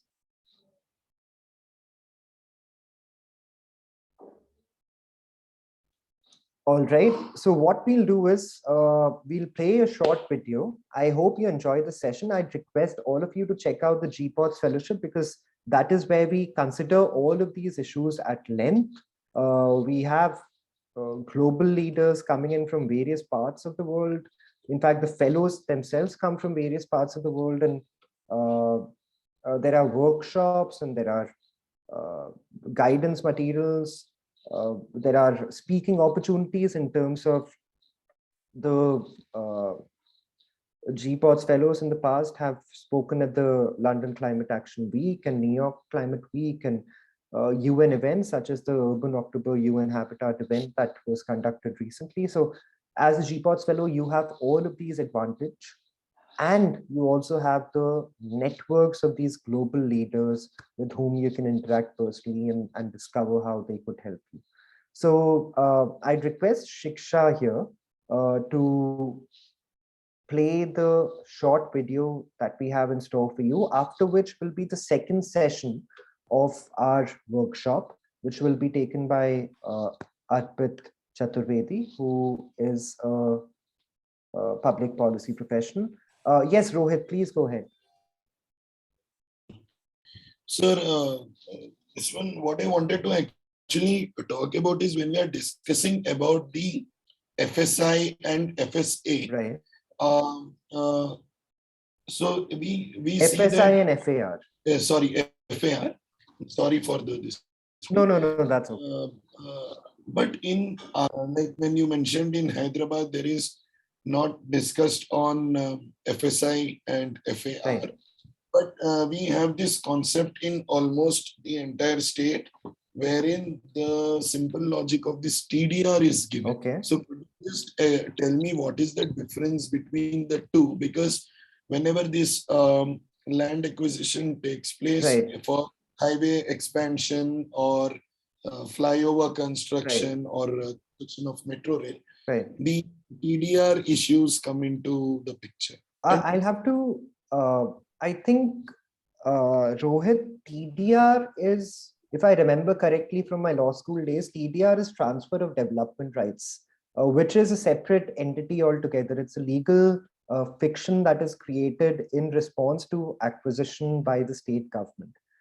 That's absolutely different from FAR that we were discussing. FAR is floor area ratio that decides the built-up area on a given tract of land. So that's absolutely non-convergent. But I'm happy to discuss this separately. It does not flow within the dimensions of the workshop, but I'm happy to engage in this. I've written down the email ID so you could get in touch with me. I'm also available on LinkedIn, and you could contact us through the website as well, Rohit. I'm happy to discuss this separately. Thank you so much. All right. Okay. So I'd invite Shiksha with a little notice to all of you that you'll have to attend both the sessions today, and I'm sure they will be rewarding for you to be awarded the certificate for this workshop. So I'd invite all of you to stay on and enjoy Arpit's session, where he'll be discussing game theory and how that plays a role in conservation, how that could play a role in conservation. And as always, please feel free to reach out to us through our social media handles and directly by writing to us at info@gpods.org. And I hope the conversation continues. Thank you all, and over to you, Shiksha.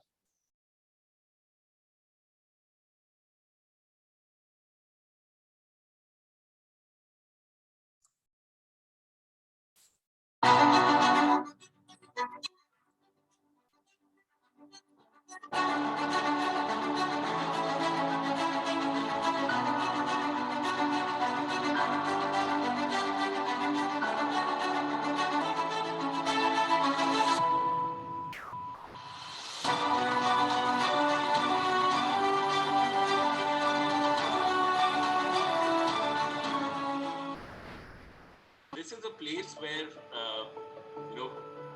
you are not really a student.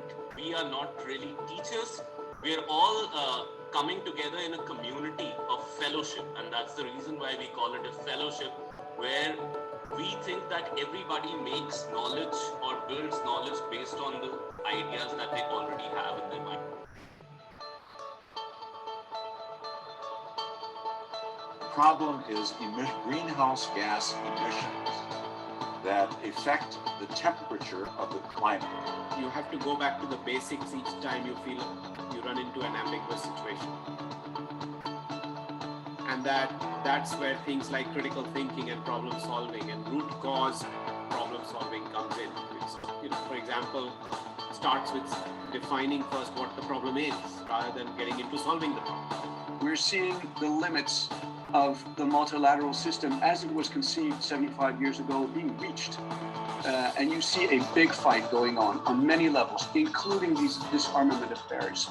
On, let's say, I always say it's basically 3 levels that we see fights going on here in the UN, including on disarmament affairs. The first is on language, the second is on money, and the third one is on positions. Companies like Microsoft is a good example that have committed even not just to become net zero, but they want to sort of offset their historic emissions as well. So those are incredibly ambitious targets, and that's good. We want that ambition, we want that awareness. Policy making body on environment at the same level with the General Assembly for all other issues globally. But for environment, it established the United Nations Environment Assembly. IONTA, IOI, or impact on investment. So that's essentially what this, your management really should all be about. You try to maximize the impact on investment. The fact that the G7 came together and pledged an additional 1 billion doses of the COVID vaccine next year on top of the 1 billion has already been promised. This is important. Of course, there's been criticism saying that's not enough. Well, of course it's not enough, but still, that's 1 billion. You might define it as coordinated and synchronized action that often deliberately targets democratic state and institutions. As in international relations and diplomacy, it often is very important, to be heard, to be able to state your case and your position. Whether you get it in the end is a different story, but in order, you have to be transparent, you have to be inclusive. And that was something that Copenhagen was not. As you perhaps know, there were like backdoor negotiations, but Paris was very, very open, very inclusive. Every year I went to the NASCOM fantastic. You met people who were thinking out of the line, out of the box. There's not a small box, but a huge box. It shows that India has the capacity to develop a global industry that can service the whole world, the whole corporate world. New technologies are emerging and being developed at the faster pace than ever. So I do think that we are going to need to do a kind of a bigger job than we are doing today in a way to get new kinds of arms control in a broad sense to work on, to discuss about the role of these. Science of attribution, of being able to say, has changed so much that now you are able to look at the probability of events happening and the link to climate change, the link to fossil fuels. We're seeing incredible things happening in courts these days.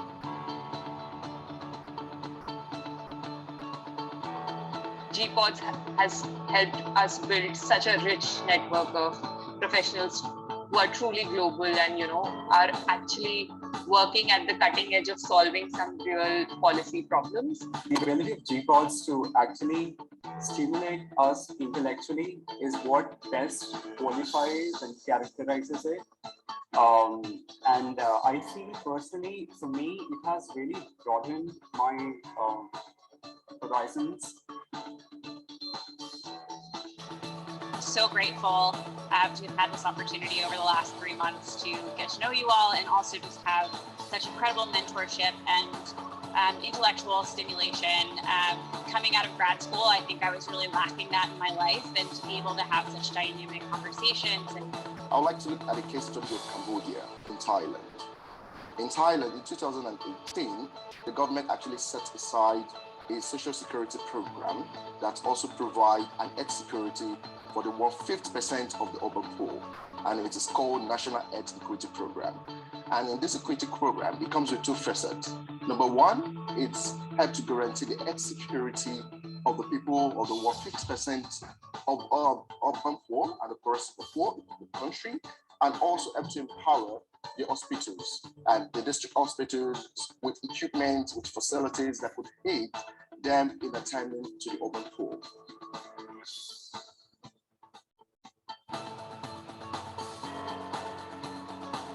As I said, Venezuelan migrant women, and they are caught in between a situation where their original healthcare system of their home country is not adequate to meet the needs and expectations of COVID-19. So they historically have been migrants to neighboring countries such as Colombia, but because of the restrictions on equal access to healthcare as well as other universal human rights in Colombia, it becomes a precarious situation for these migrant women who are looking for safe jobs, who are trying to avoid gender-based violence, which unfortunately is very frequently occurring over there, on top of not having that healthcare access, and are actually, in most cases, forced to return home to Venezuela. And during this pandemic, it's not good. And generally, it was an amazing experience, because I would say I've come from a totally quantitative background, and this program has given my mind some great wings, because I've met mentors from different walks of life, and I've been in many different avenues of human endeavor. So in that sense, I would say it's total diversification, and very, very thankful to Gpods and to the fellow mates.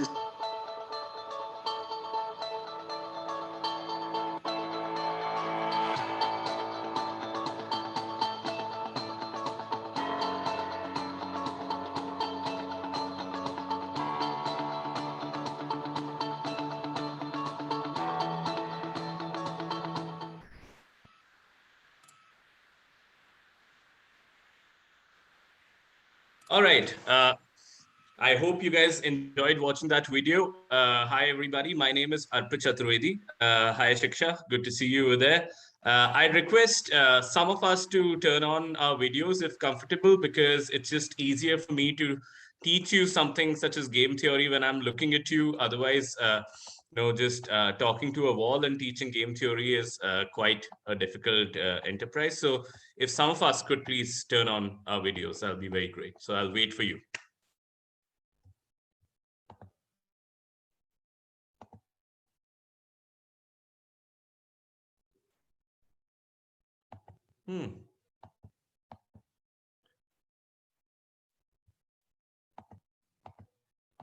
Anybody?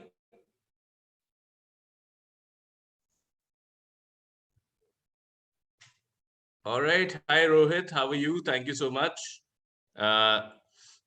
Anybody else who wants to do that? It's just easier for me to discuss things that way. Okay, so I guess that we are going to count upon you, Rohit. There's nobody else who's probably going to do this. Bhagyaraju, thank you so much, Bhagyaraju. You're on mute, Rohit. You'll have to unmute yourself. Yeah. I just hope my internet doesn't get disconnected. I hope so. I was struggling with my internet just a while back. So, okay. So, absolutely a pleasure speaking to you guys. And my name is Arpit. I teach at a number of places. I studied my game theory at Cornell University, Professor Kaushik Basu was a faculty member of mine, and he taught me this course. And obviously, a lot of things that I'm talking to you about is from that. But besides that, I've taught at the San Francisco State University, at the Indian School of Public Policy, and I've delivered guest lectures at IIT Madras, at NLSUI, etc., etc. And a lot of these lectures were about game theory, public policy, and things like that. So I'm happy to speak to you about this particular topic. And right now, the issue of our concern is that why certain laws just remain ink on paper and they never get implemented in reality. And I can think about things such as the air pollution that we are facing in New Delhi, and anybody knows what are the reasons why this air pollution situation comes up in Delhi every year? Anyone? Crop stubble burning is one of the reasons, at least as per the newspaper. Sure. I mean, crops, stubble burning, then vehicular pollution, then a lot of coal burning for the power. I think this thing happens every year. Why are we not able to do anything about it every single year? Because people here are more concentrated on doing other things. Sorry, can you say it a little louder, closer to the mic, Bhagraju? Yes, sir.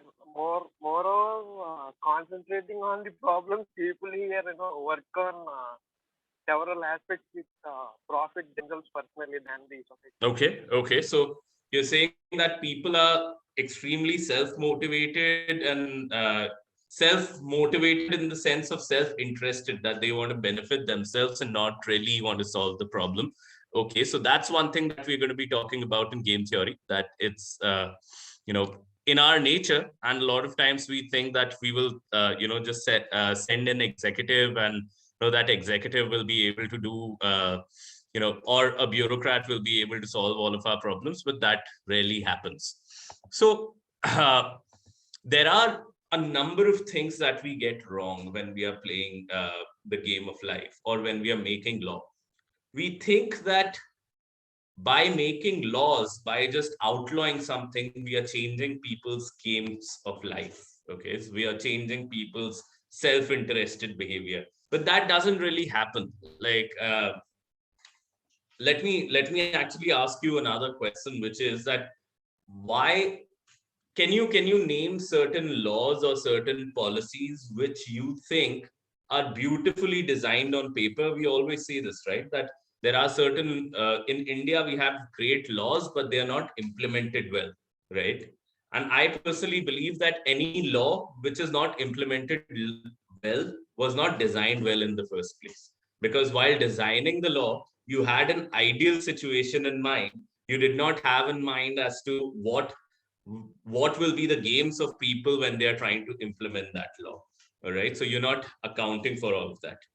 Now, I can think of a few just to help you out with some examples, but then I'd like to hear from you, maybe in your areas, your localities, or in general, if you know of laws which are not implemented well. So number one law that I think is the law around pollution of rivers. So there's a number of laws, especially in the state that I originally belong from, Uttar Pradesh. You have both the Yamuna flowing through that state.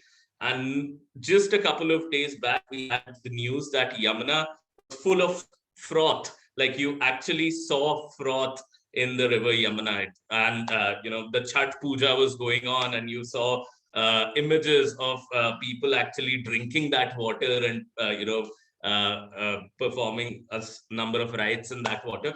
But every year, despite the fact that these two rivers are the lifeline of a huge chunk of our national population, we are not able to solve the issue of pollution in these rivers. We always think that something would happen.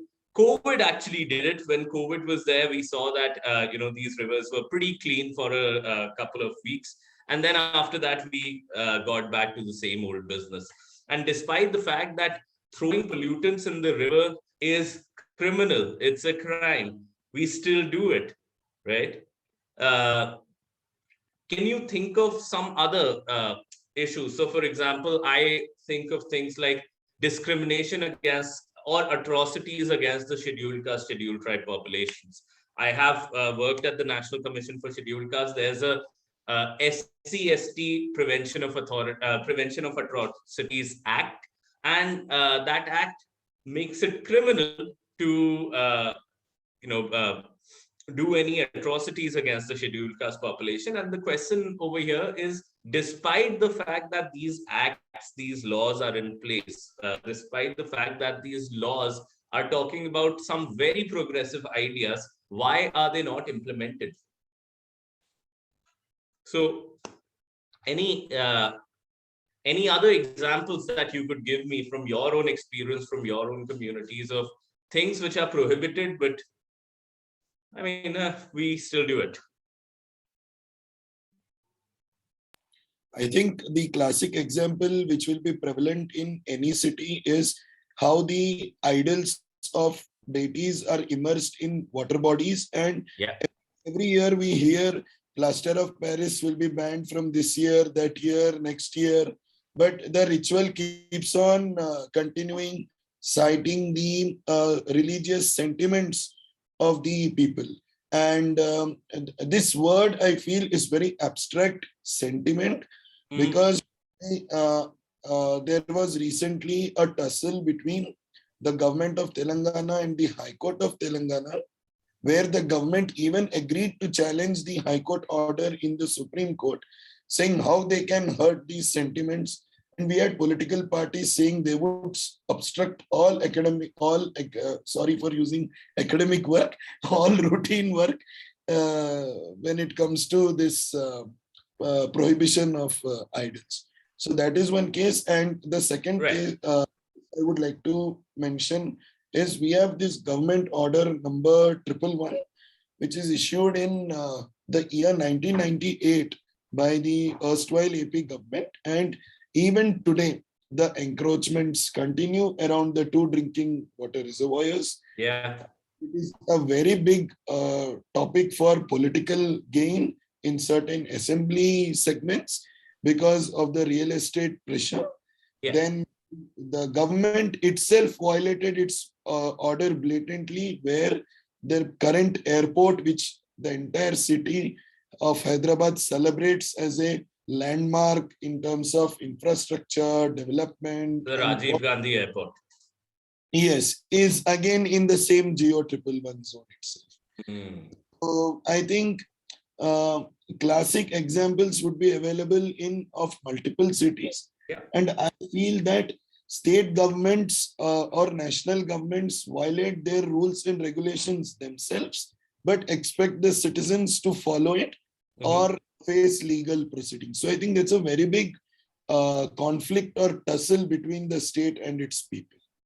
No, certainly. And that's very well explained, Rohit. Let's also talk about certain things such as corruption. It has persisted over time. We have a law against it, right?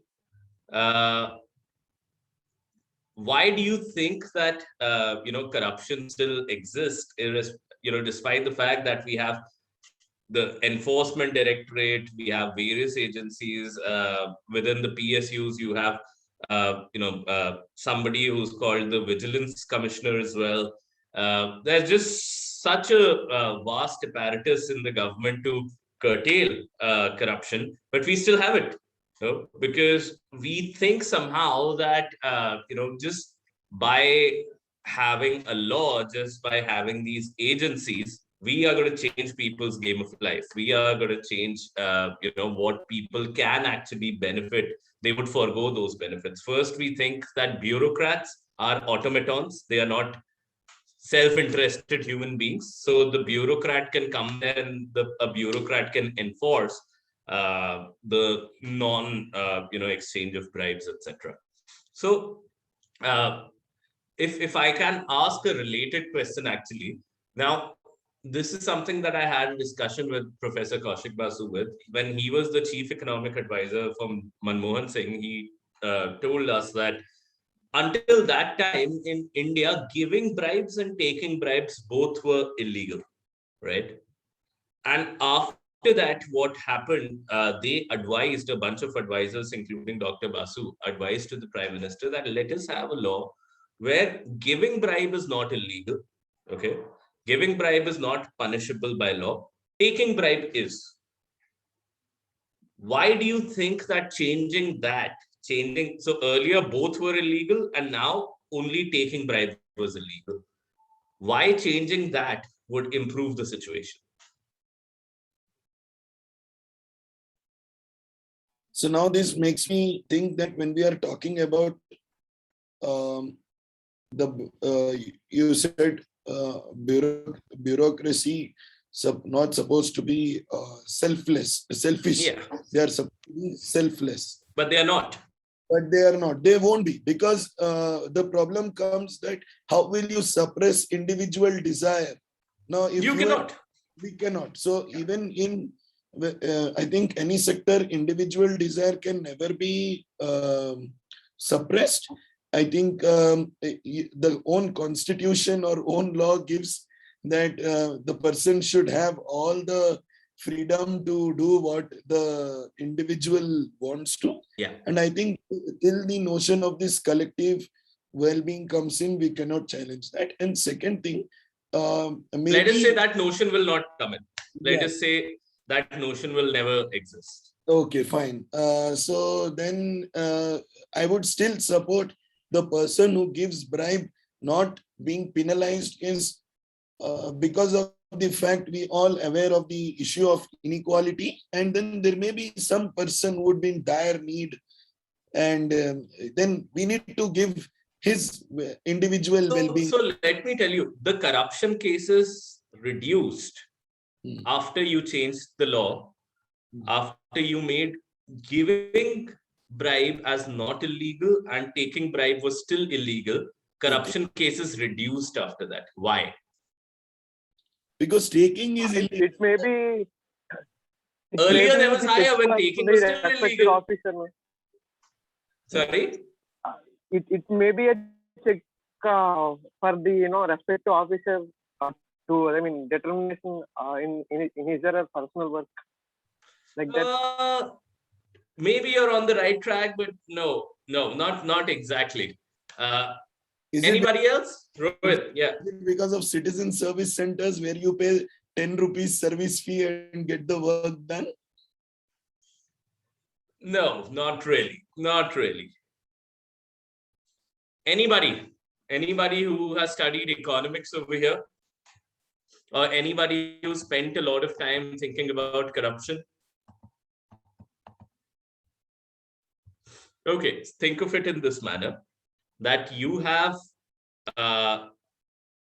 let's say, the earlier regime where giving bribe, taking bribe, both were illegal. All right. Okay, Priya is saying digital payment methods, sir.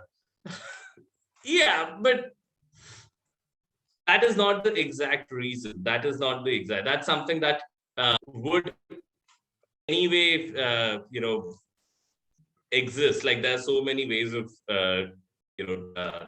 taking bribes. But the thing over here is that in the earlier regime, when giving and taking bribes both was illegal, then the incentives for both the parties were aligned.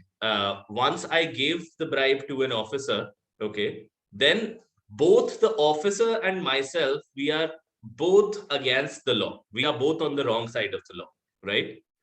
So I have no incentive as a citizen to go and report the officer, right? But now when giving bribe is not illegal, then I would give the money to the officer, get my work done, and then I have the incentive to go to the government and to report to the government and say that, hey, this officer took bribe from me, right? So this is a situation where the government was able to break a Nash equilibrium. What is a Nash equilibrium? What was the Nash equilibrium? First, understand it intuitively, and then I'll describe to you what a Nash equilibrium is in terms of game theory more formally. Okay, so a Nash equilibrium in that sense is, in the earlier sense, is that when both of us were on the wrong side of the law, when giving bribe, taking bribe, both was illegal, then neither of us had any incentive to unilaterally change our strategy. Now, I gave my bribe, the, let's say, police inspector accepted the bribe. Now, I have no incentive to change my strategy from not report to report.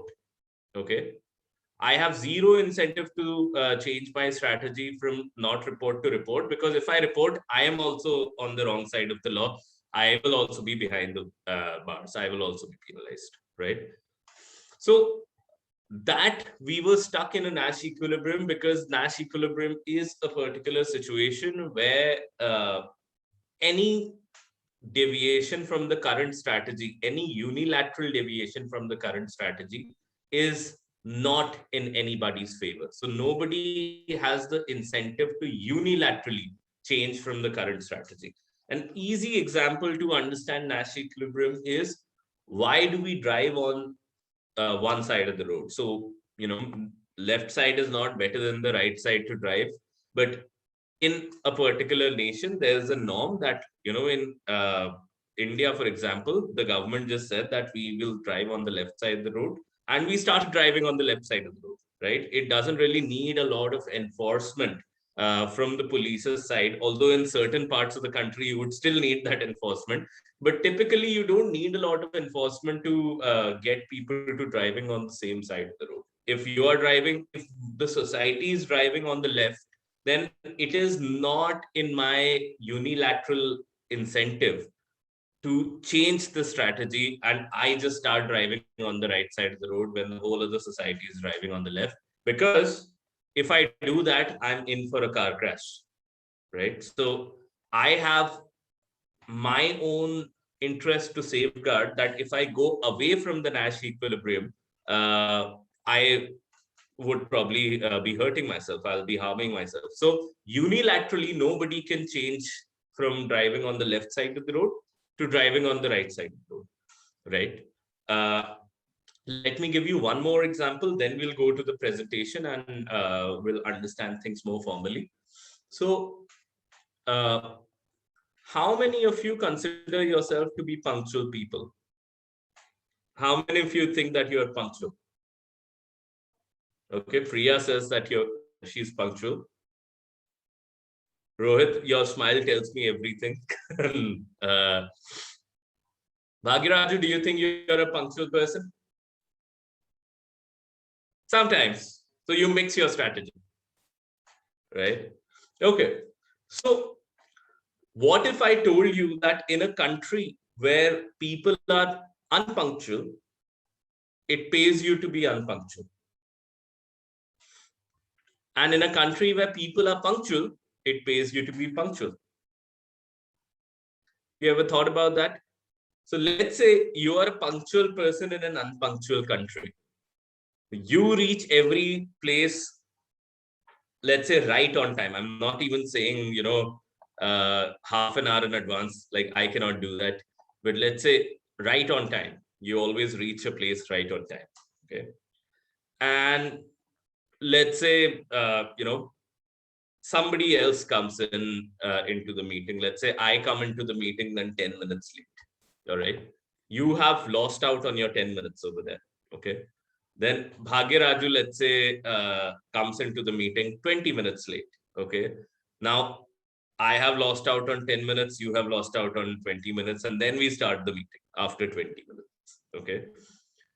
Now, you are always losing out. If you're punctual for everything, then you're always losing out 10 to 12 minutes in every meeting.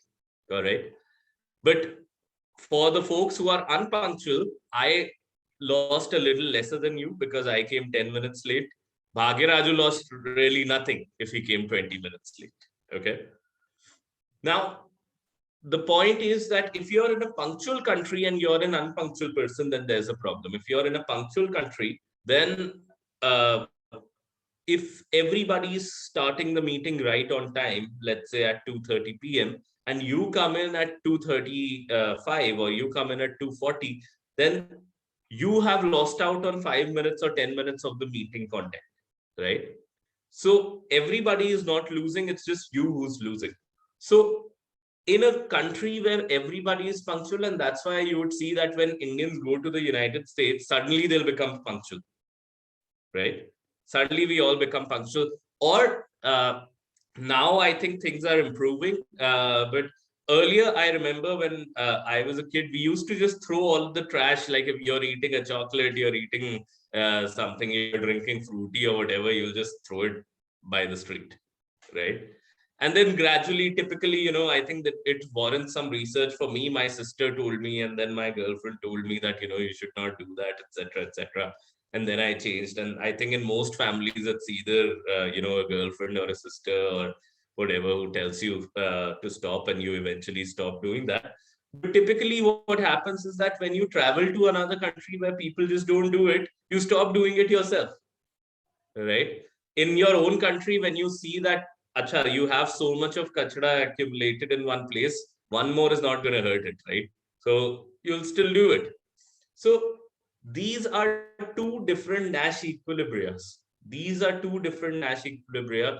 If I am in a country where people are throwing trash on the street, and I hold on to that trash, I don't throw it on the street, then I'm paying a cost, right? I'm paying a cost of inconvenience, right? While the road is still dirty. If just me changing my behavior is not going to change anything, the road is still dirty. So you would either need everyone to change their behavior, or things are going to remain as is. And why will everyone not change their behavior? Because everyone is thinking like this, that what mere rukne se kya farak pad jayega? What if I just stop doing it? It's not going to change the thing. And when everyone is thinking that, you'll still remain there. I'm sure we all have thought about these things. Okay. Just one last funny story, and then I'll stop. In one of the South American countries, I'm forgetting which country was it, it was known to be very unpunctual. Okay. And the president of that country declared that from this New Year, New Year Eve, 1st January midnight, we will have a party, and after that, we will turn into a punctual country. Everybody, the railway stations the trains will start acting punctually. The offices, government offices will open and close in time, etc., etc. Now, unfortunately for that New Year inauguration, the president was late by 4 hours himself. So it never happened. It never happened. But there are examples like Japan. There are ancient, there are texts of early modern and medieval times, 200-300 years ago, where Dutch travelers are going to Japan and they are complaining how the tradesmen in Japan are so unpunctual. They ask that, okay, a carpenter would tell you that, okay, I'll make this particular product in, let's say 3 days, and I'll meet you over here in 3 days, and you can pay me, you can get the product. And that person will not appear in 3 days, will say there was a holiday in between, or this happened, that happened. So Japan used to be an unpunctual country. Something happened in between, we don't know, and Japan turned into the country. So it's not and unpunctuality, these are two Nash equilibria in that game. That unilateral strategy will not really change anything, will not change the system. Okay. Now, to understand it more formally now, I would want somebody to play a game with me. So I need 2 volunteers. It could be Rohit and Bhagiraju, but if there's somebody else who wants to volunteer for this game, that's okay. I already have Rohit and Bhagiraju's video on. So if somebody else wants to pull in, then jump in, then please do that. 2 volunteers to play a very quick game. In the physical version of this game, I also give you guys apples to eat. I also give you guys the opportunity to fight. In the online version of this game, you will not be able to throw punches at each other. All right. Anyone? Otherwise, Rohit, Bhagaraju, I'll have you two play this game. So unless you can induce any of your friends to do that. You want to call on some of your friends over here?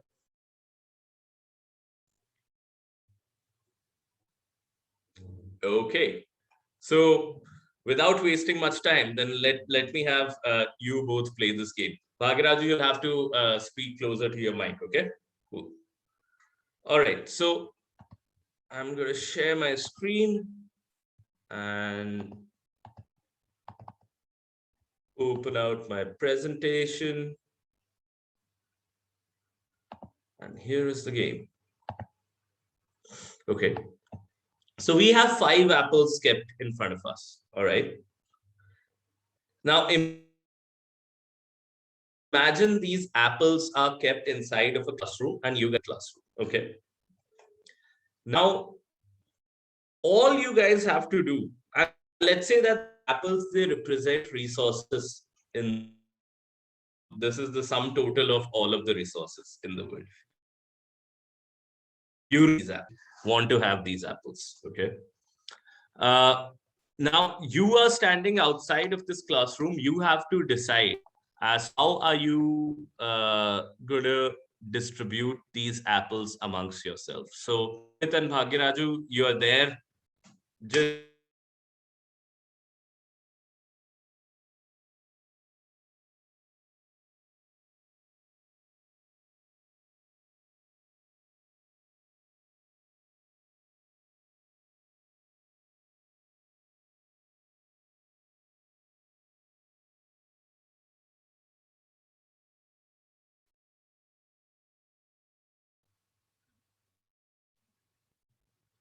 sorry, am I back? I had dropped out. Yes, sir. Yes, yes. You're audible now. Okay, can you see my screen still? Yes. Okay, perfect.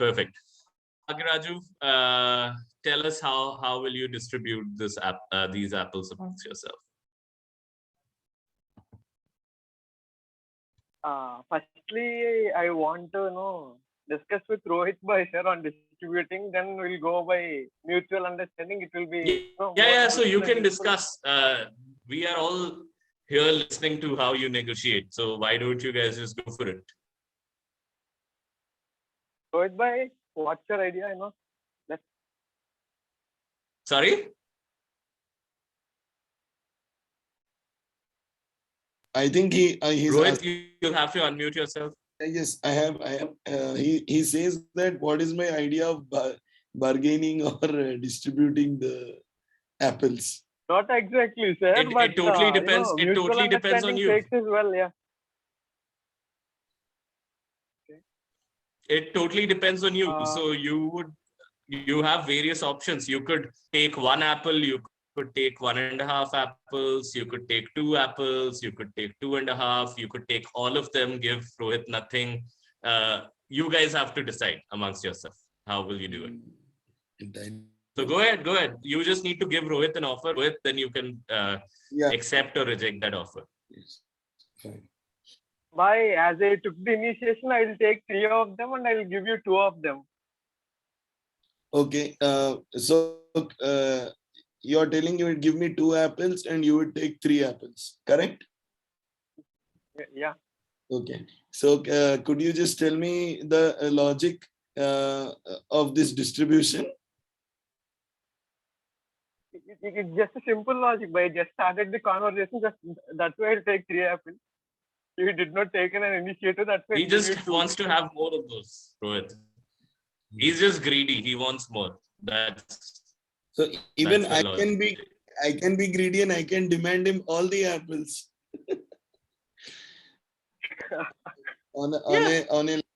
But okay, so Rohit wants all of them. Bhagiraju, do you accept the offer? Actually, no, sir. Even I must be some greedy, no, sir, in taking all of them. So.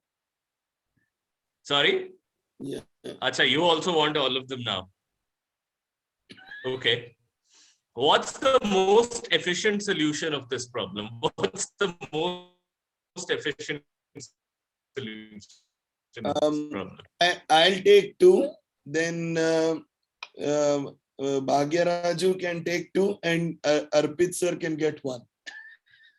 Yeah, that's what that is equal exactly my idea also. Yeah, that will be polar. Yeah. That's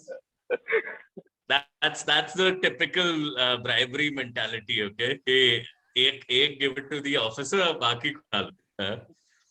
Okay, no, but let's say I'm not. Would you both agree 2.5, 2.5? Okay, Rohit seems to agree. Bhagiraju, how about you? Chalega. Yes, sir. I do agree. Okay, so let's say that this is the situation that the ideal way to distribute it is 2.5, 2.5.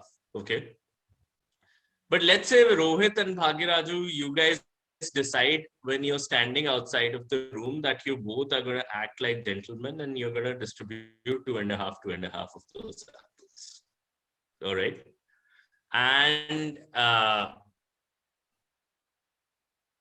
while you're walking inside of the room, okay, you both start thinking that talk is cheap. The other person promised me that they'll other two different, okay, hawk strategy that when you're not cooperating. All right. Sir, I would like to interrupt. Your voice is breaking, sir. So can we all just turn off the camera for some time and maybe try to see issues of bandwidth are resolved or something?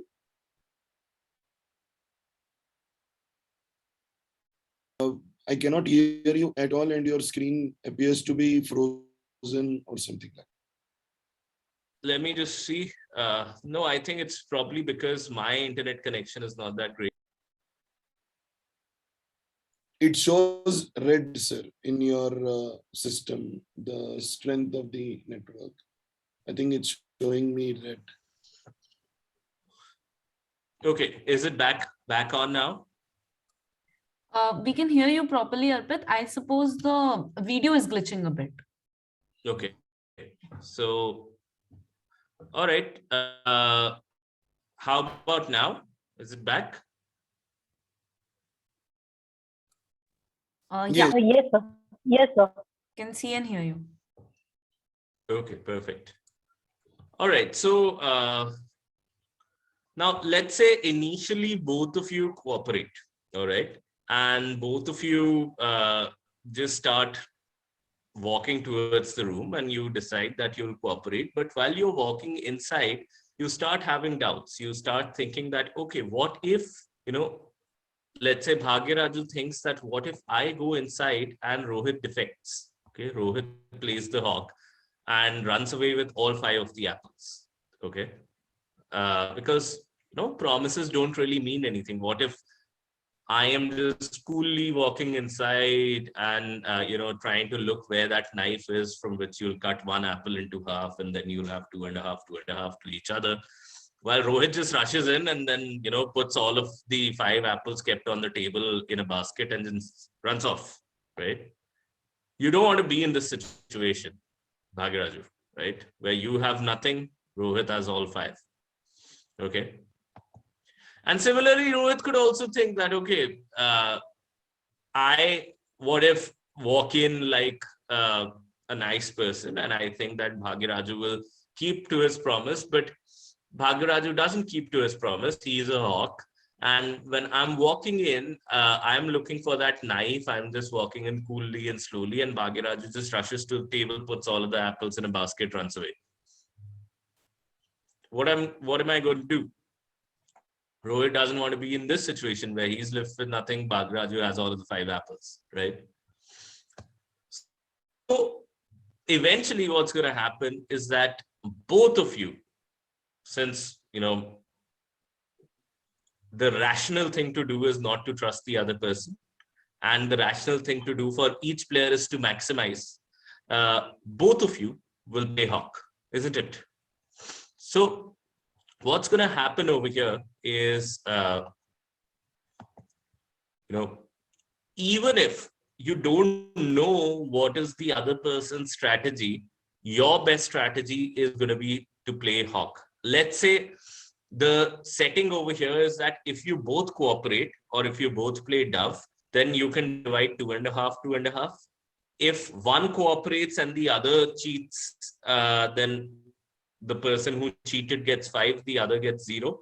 And if you both play defect, then you actually enter into a fight. There are a few punches exchanged, and you destroy one apple in that fight. Okay, and then you get to leave with 2 each.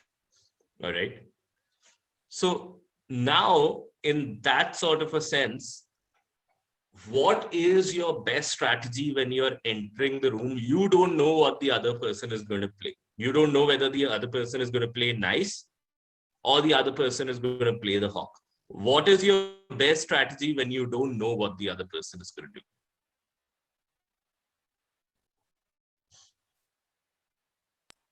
Bhagiraju, Rohit? Try and talk to him. Sure, but let's say the talk, let's say there's no, talk that can be trusted. So between playing nice and playing the hawk, what is the better strategy? I'll gather whatever I can and leave the room immediately. Exactly, right? So you'll play hawk, which means that whatever you can get, you'd want to maximize on. And this is how, the payoffs are, that, if you are, let's say, if you decided that you are going to cooperate, your strategy is to cooperate no matter what's happening. Okay. So you decide to cooperate. Okay. And the other person is defecting. Okay. The other person is cheating. Then how much do you get? You get 0. Right? You are cooperating, the other person is cheating. Now, let us say you are cooperating, the other person is also cooperating. Then how much do you get? 2.5. Right? The average of this is, because you don't know what the other person is going to play. So the average payoff of you playing cooperate is 1.25. 2.5 plus 0 divided. Okay. And now, let us say that you decide that I don't know what the other person is going to play. I will just play defect. Right? The other person also plays defect, so you get 2. Okay. And the other person plays cooperate, then you get all 5. Right? Average payoff of this strategy is 3.5. So in a situation of uncertainty where you don't know what the other person is going to do, the best strategy for you is to defect, right? And that's unfortunately how real life situations are shaped. That the reason why so many parties, like we have seen at COP, like we have seen in so many other negotiations and arrangements, the reason is that because of a lot of mistrust, because of a lack of any guarantee that the other person will play cooperate, everybody kind of just plays defect, and where everybody could have had more, they could have had 2.5, 2.5 and things like that, they end up at 2 each, right? And this is called the prisoner's dilemma. What the game that we played right now is called the prisoner's dilemma, where the Nash equilibrium is defect. Why is it the Nash equilibrium? Let me just show you. So this is how formally you represent a game. This person can play in columns, so defect or cooperate. There could be more than 2 strategies as well, and in that case we'll just add a column, but right now there are 2 strategies, defect and cooperate. This person plays in rows and this person plays defect and cooperate like this. Okay. Now, defect is a Nash equilibrium. I don't say 2 is a Nash, that's the payoff. Defect is a Nash equilibrium because when this guy, let's say Bhagiraju, is here, let's say you both are over here, it is in nobody's unilateral interest to change the strategy. Okay, Bhagiraju would not want to go from defect to cooperate unilaterally, right? Because going to defect from defect to cooperate unilaterally, which means that when Rohit is defecting, Bhagiraju is cooperating, then Bhagiraju will get 0 and Rohit will get 5. Bhagiraju doesn't want 0. 2 is better than 0, right? Similarly, Rohit would not change unilaterally his strategy from defect to cooperate because Rohit doesn't want to go from 2 to 0. Okay, while Bhagyaraju is defecting, Rohit doesn't want to go to cooperate and get 0 while Bhagyaraju gets 5. The red ones are this player's payoffs, the black ones are this player's payoff. Okay, so 2-2 is a Nash equilibrium. Look at 2.5, 2.5, that is not a Nash equilibrium. The reason why that's not a Nash equilibrium will be very apparent. So let's say you start over here. One good way to look at whether something is Nash or not is to imagine that you started over there. Okay, is this going to be stable or not? Now, over here, let's see if Bhagyaraju has an incentive to unilaterally change his strategy from cooperate to defect.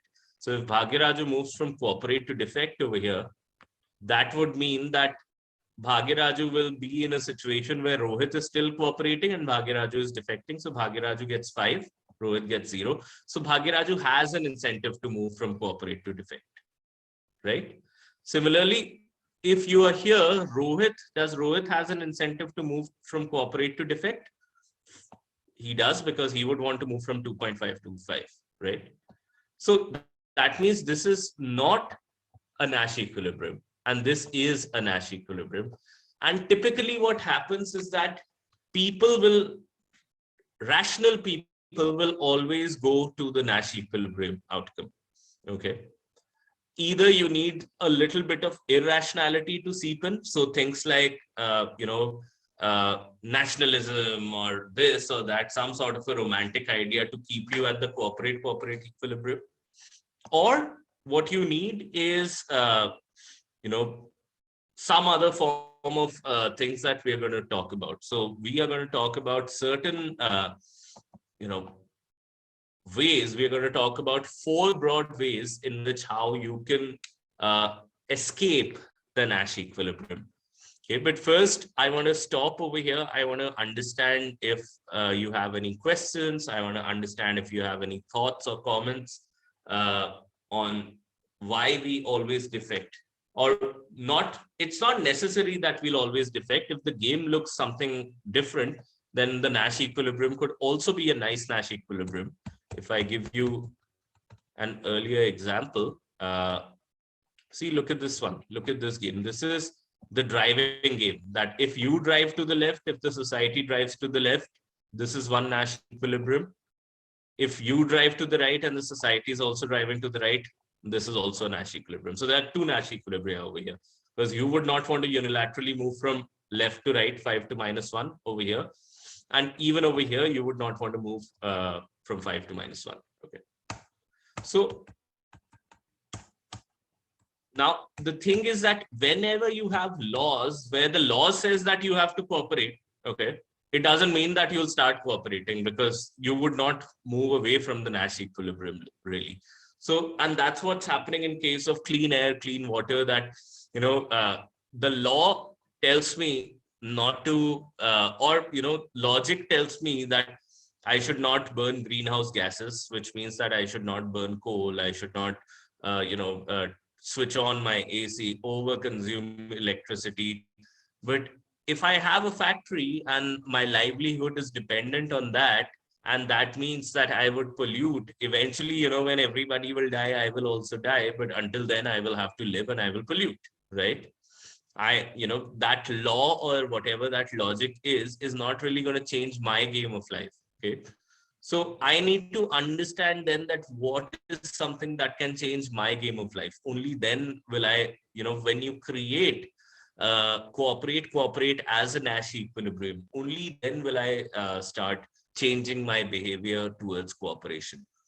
So until here, is everything clear? Is there any thought, any question, anything that comes to your mind? I'm happy to discuss.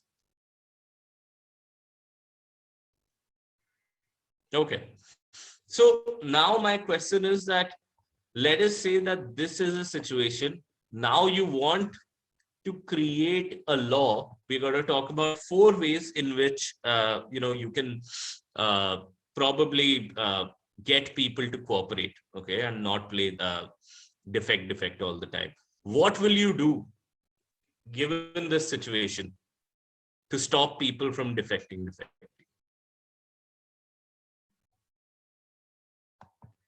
Any ideas? Like, do we need to make a law or like tell with regard to an existing one? No, forget about an existing law. Just think that, okay, if Rohit and Bhagyaraju are doing this, that they go into the room, they eventually fight, they destroy an apple, they come out with 2-2. What can we do so that people stop playing this defect game and instead they play cooperate?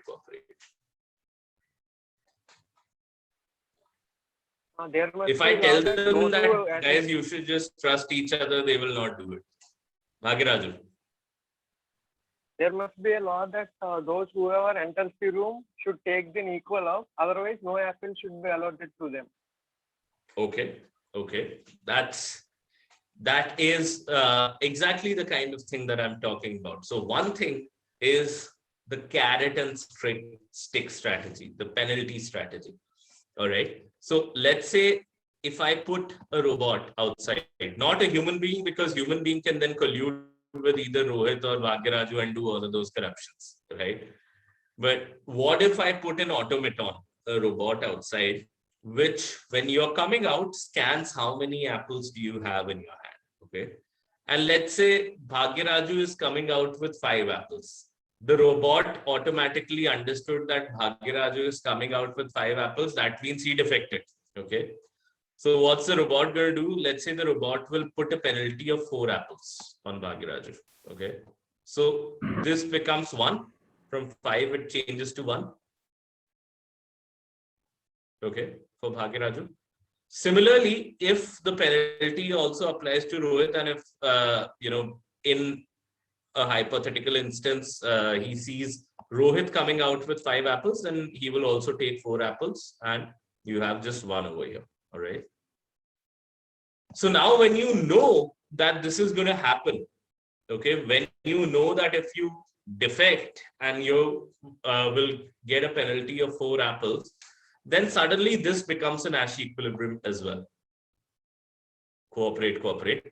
Because if you move from cooperate, like if you both are cooperating, but if one person wants to cheat and wants to move from cooperate to defect, instead of getting 5, that person is now just getting 1. All right. So there's no incentive for Bhagyaraju to move from cooperate to defect. Similarly, there's no incentive for Rohit to move from 2.5 to 1, right? From cooperate to defect. Notice that even right now, there are 2 Nash equilibrium. You can still both defect. If you both are defecting over here, if this is where you are, then Bhagyaraju doesn't want to move from 2 to 0. Rohit doesn't want to move from 2 to 0, right? This is still a Nash equilibrium. So what if I want to reprogram the robot and I want to tell the robot that create a situation where only this remains the Nash equilibrium. This defect is not a Nash equilibrium at all. What will I tell the robot to do? Something very similar to what Bhagyaraju said earlier.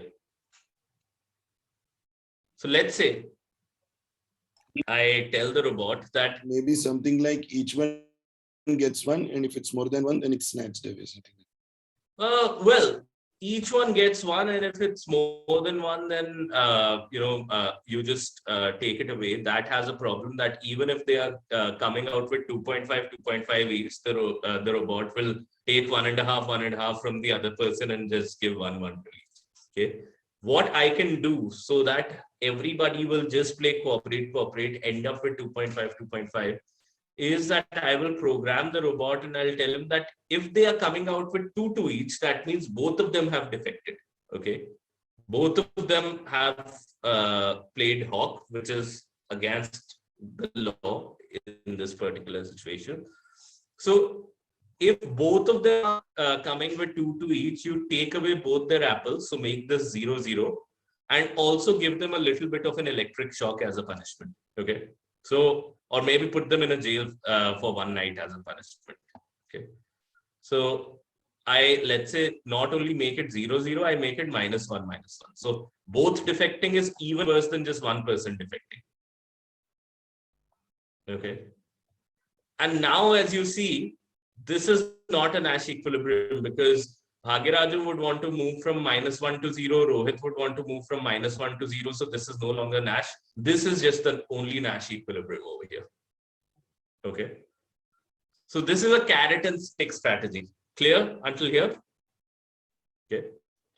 And that's why you see a lot of laws just using the carrot and stick strategy, that if you don't do this, we will punish you, we will put you behind the bars, we'll do this or that. Okay.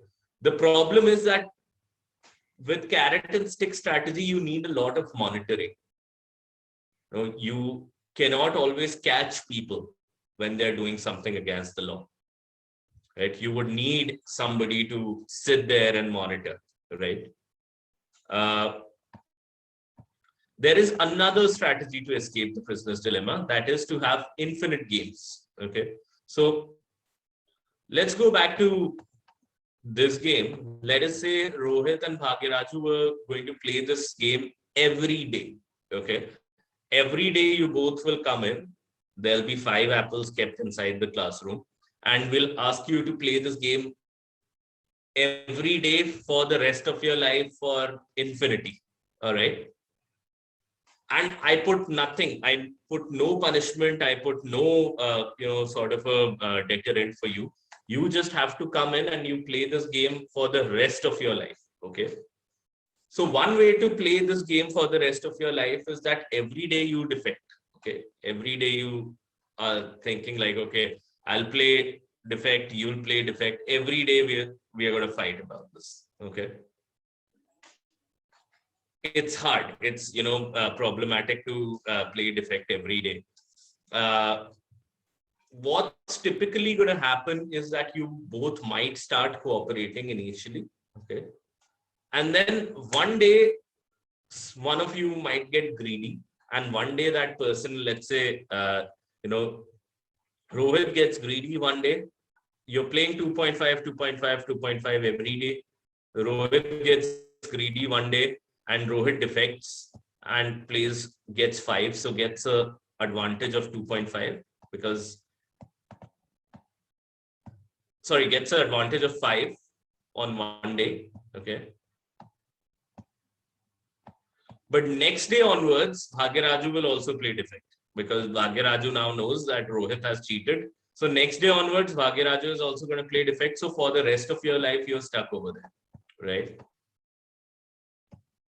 Now, the thing is that extra $5 or extra 5 apples that Rohit has earned on one single day, that on a long timeline, which is until infinity. So you compare getting 2 every day and just 5 on one day, that's not enough of an extra advantage. That's not enough of an extra incentive to defect one day so that you can get 2 for the rest of your life. On the other hand, if you were cooperating, this extra 5 apples you would earn in any way in the next 10 days, right? So what's the point of losing out so many just for the advantage of one day? So in infinite games, the structure is such that eventually you would start cooperating. So one way is, you create infinite games to get people to start cooperating.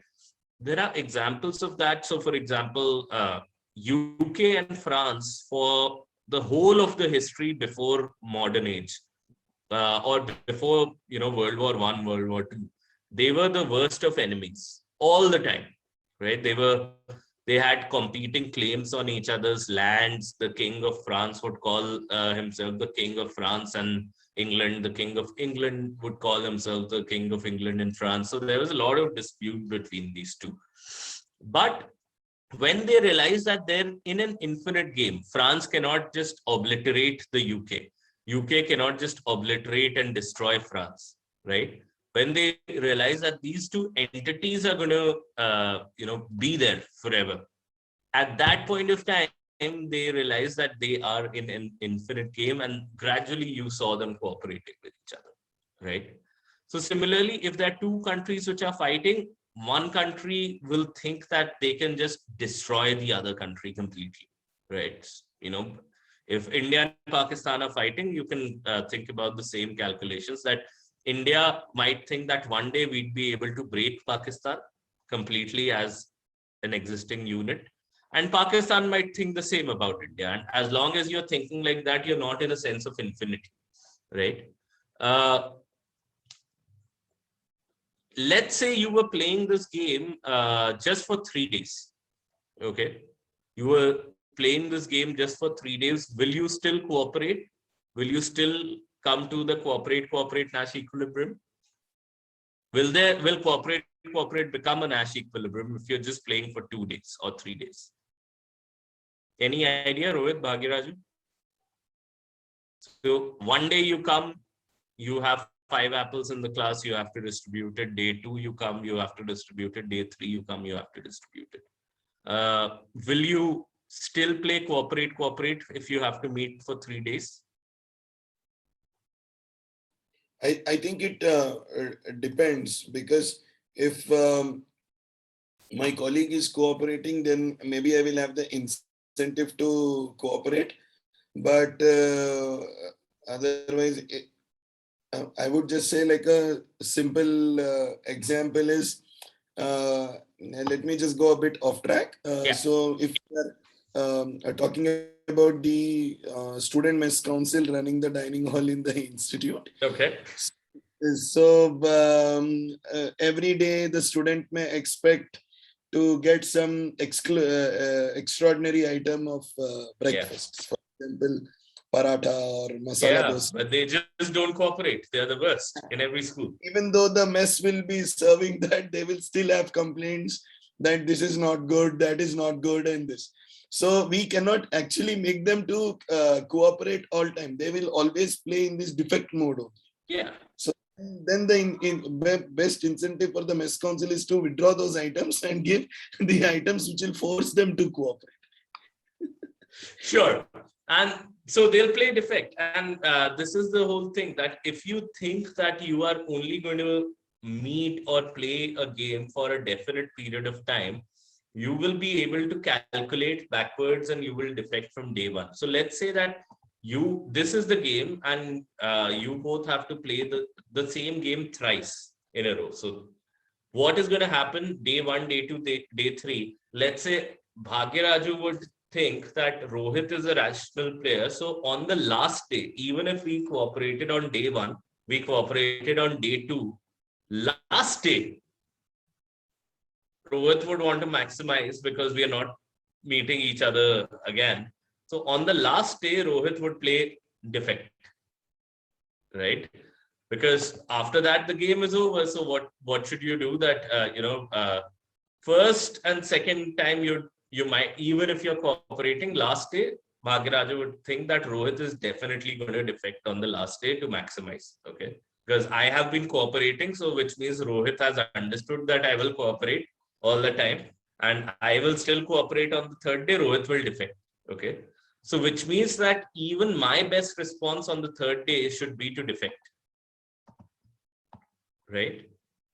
So if my best response is to defect on the third day, then we are over here on day 3, right? So day 3, our payoffs are all set. Rohit, are you following? All good? Yeah. Actually, I just wanted to ask one thing. So when we, on this third day, then it would be that I'll try to gain the maximum benefit so that if possible, after third day, I'll win the game. Correct? Exactly. Right. Fine. So Bhagiraju knows, or you could also be thinking in the same manner, right? About Bhagiraju. Ki last day, so this guy is going to defect for sure. Last day for winning, even if we were cooperating on first 2 days, last day, this guy is going to defect. Okay.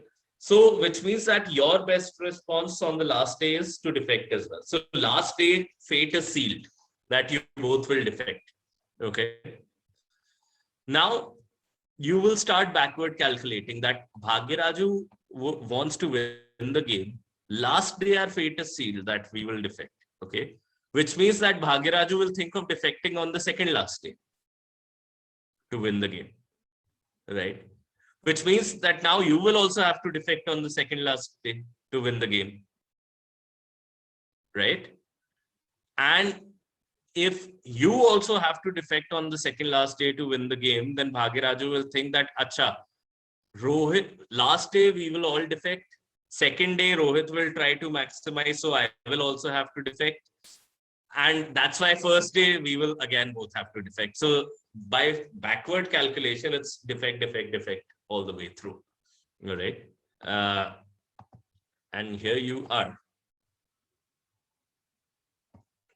over here. Okay. So as I told you that you need to create a sense of infinity when you're talking about, cooperation. If I tell you that you have to play this game every day for the rest of your life, you might start cooperating, right? In reality, however, yes, Bhagiraj. Sir, as we are discussing on the goods, it may work. For example, if we consider an issue of India-Pakistan, so if you wanted to make a peace agreement with Pakistan, then if we make a proposal and they also cooperate with, they act to cooperate with us, and then they defect, then we are the responsible, and we. Sorry, you got muted. Yeah. Can you So we cannot talk about the last bit again? Yeah.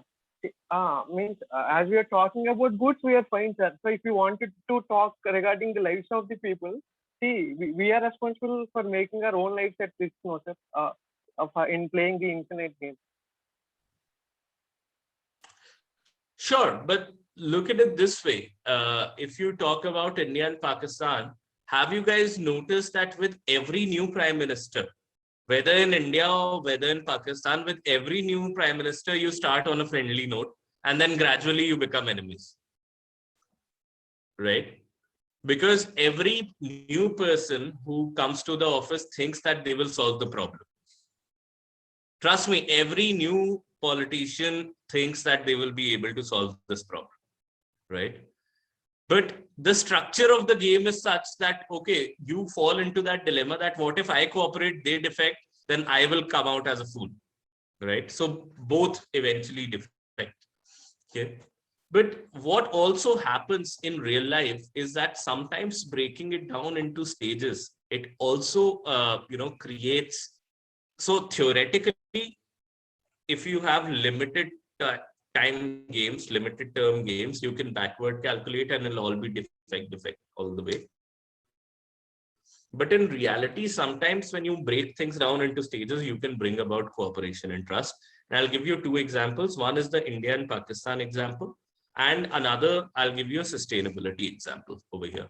So let's think about a disputed territory, okay? And there is a line of control. All right, there's an army on this side of the line of control. There's an army on the other side of the line of control. Okay. Now, let us say that we need to de-escalate. Now, in reality, the way that de-escalation takes place is not that these armies both will withdraw at the same time together. The way that de-escalation takes place in reality is that both the armies will agree to de-escalate or to withdraw just, let's say, by 1 kilometer each. All right.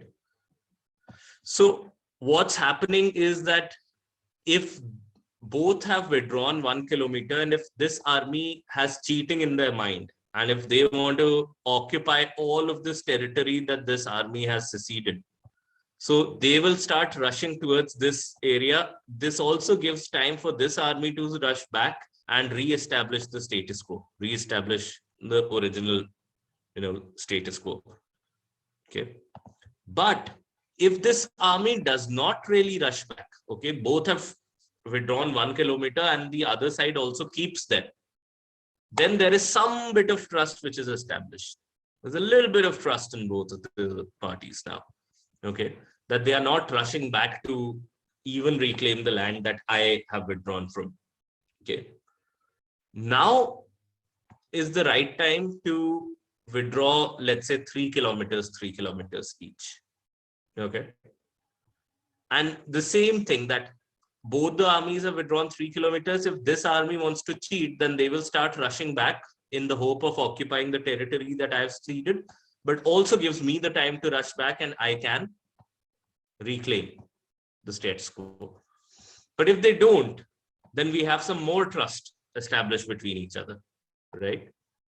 And then what's going to happen is that if we have more trust established between each other, then we can completely withdraw from these two places. We can completely de-escalate. All right. So by breaking things down into stages, things can happen. Let me also give you a sustainability example over here. So let's say we have a river, like we were discussing about this whole Yamuna thing with the froth, right? We have a river, and let's say we have 3 factories over here. Okay. And in these 3 factories, they keep throwing chemical waste into the river. Okay. And the government has said, and this is actually happening, that the government has said that this is illegal. You cannot do this. Okay. The government, let's say, says that now it is compulsory for all of the factories to set up a waste treatment plant, okay, in front of their factories. And let's say, hypothetically, that waste treatment plant costs 1 crore rupees. Okay. Now, if I am the owner of this factory, will I set up a waste treatment plant? Because, you know, let's see how I will think. I will think that what if I spend 1 crore rupees, okay, in setting up this waste treatment plant, and the others don't do it. The others, maybe they bribe the government, they do whatever. The others are not setting up that waste treatment plant. Then I have incurred that extra cost, you know, that eats out of my profit, or my product becomes more expensive because I have incurred that 1 crore amount, right? I become more uncompetitive in the market because now the others have more money to spare. I have spent 1 crore in, you know, the amount that I could have spent for marketing or whatever, I've spent some of that in this plant.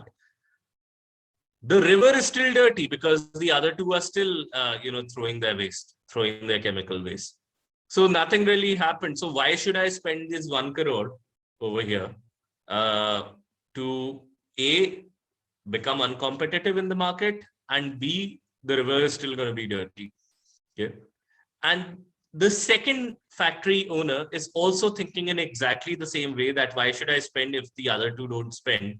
River is still going to be dirty. I will be uncompetitive in the market. The third player is also going to be thinking the same way. So nobody, all of them would think, okay, how can we bribe the government? How can we, you know, find a way around? Nobody would really install the plant. Okay. So what is a better way for the government to do it?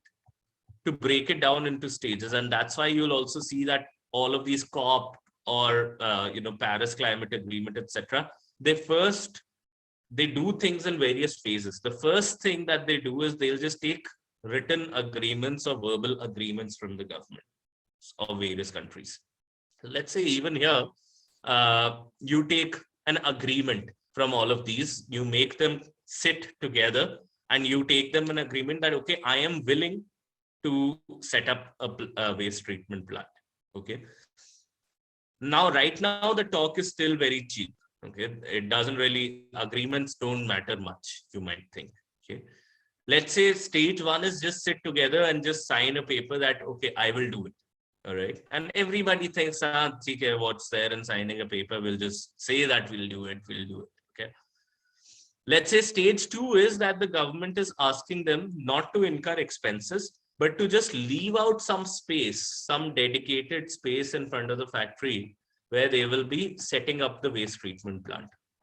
You don't have to do anything, but just maybe create a hall or something, or just keep some space where you will show that you will set up a waste treatment plant. And let's say you have 3 months to do it. Okay. So you're like, okay, this is not costly. I'll just do it. Space hi to dikhana. I just need to show some space. So now an inspector will come to factory number 1 and will put it, okay, factory number 1 has put down some space. We'll go to factory number 2. We'll do a tick that, okay, factory number 2 has put down some space. We'll tell factory number 2 that, hey, 1 has also, by the way, set some space apart. Then we'll go to factory number 3 and we'll tell 3 that both of them have done it. Factory number 3 might say, okay, I've still not done it, but factory number 3 now, since knows that the other 2 have done it, they will do it as well. Okay. So maybe factory number 3 will say, okay, give me 1 week, I will do it. So comes to factory 3, does it, then tells to 1 and 2 that factory 3 has also done it. Okay. So now phase 1 is complete. Okay. All 3 of them have a space where they'll set up the waste treatment plant. The next is, let's say the government will say that, spend 20 lakhs now. Phase 2 is that I'll give you 3 months to set up the basic infrastructure, pipelines, etc. for the waste treatment plant. Okay, just get the pipelines in place. All right, and that's probably going to cost you 20 lakh. Okay, so goes to factory number 1. Now factory number 1 already knows that these 2 are probably serious on putting the pipeline in, because they had left out some space. He also had left out some space. So let's say factory number 1 has put in some pipelines in place. Okay. Now the inspector goes to factory 2 and says, factory 1 has put in some pipelines. Would you want to put in some pipelines as well? Factory 2 would say that, okay, it's 20 lakh.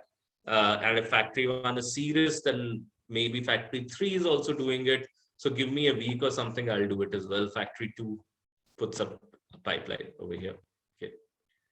And then you go to factory 3. Factory 3 by now knows that factory 2 and 1 have put up pipeline. So factory 3 also says that, okay, they have put up pipeline, I'll also put up pipeline, and we'll go with it.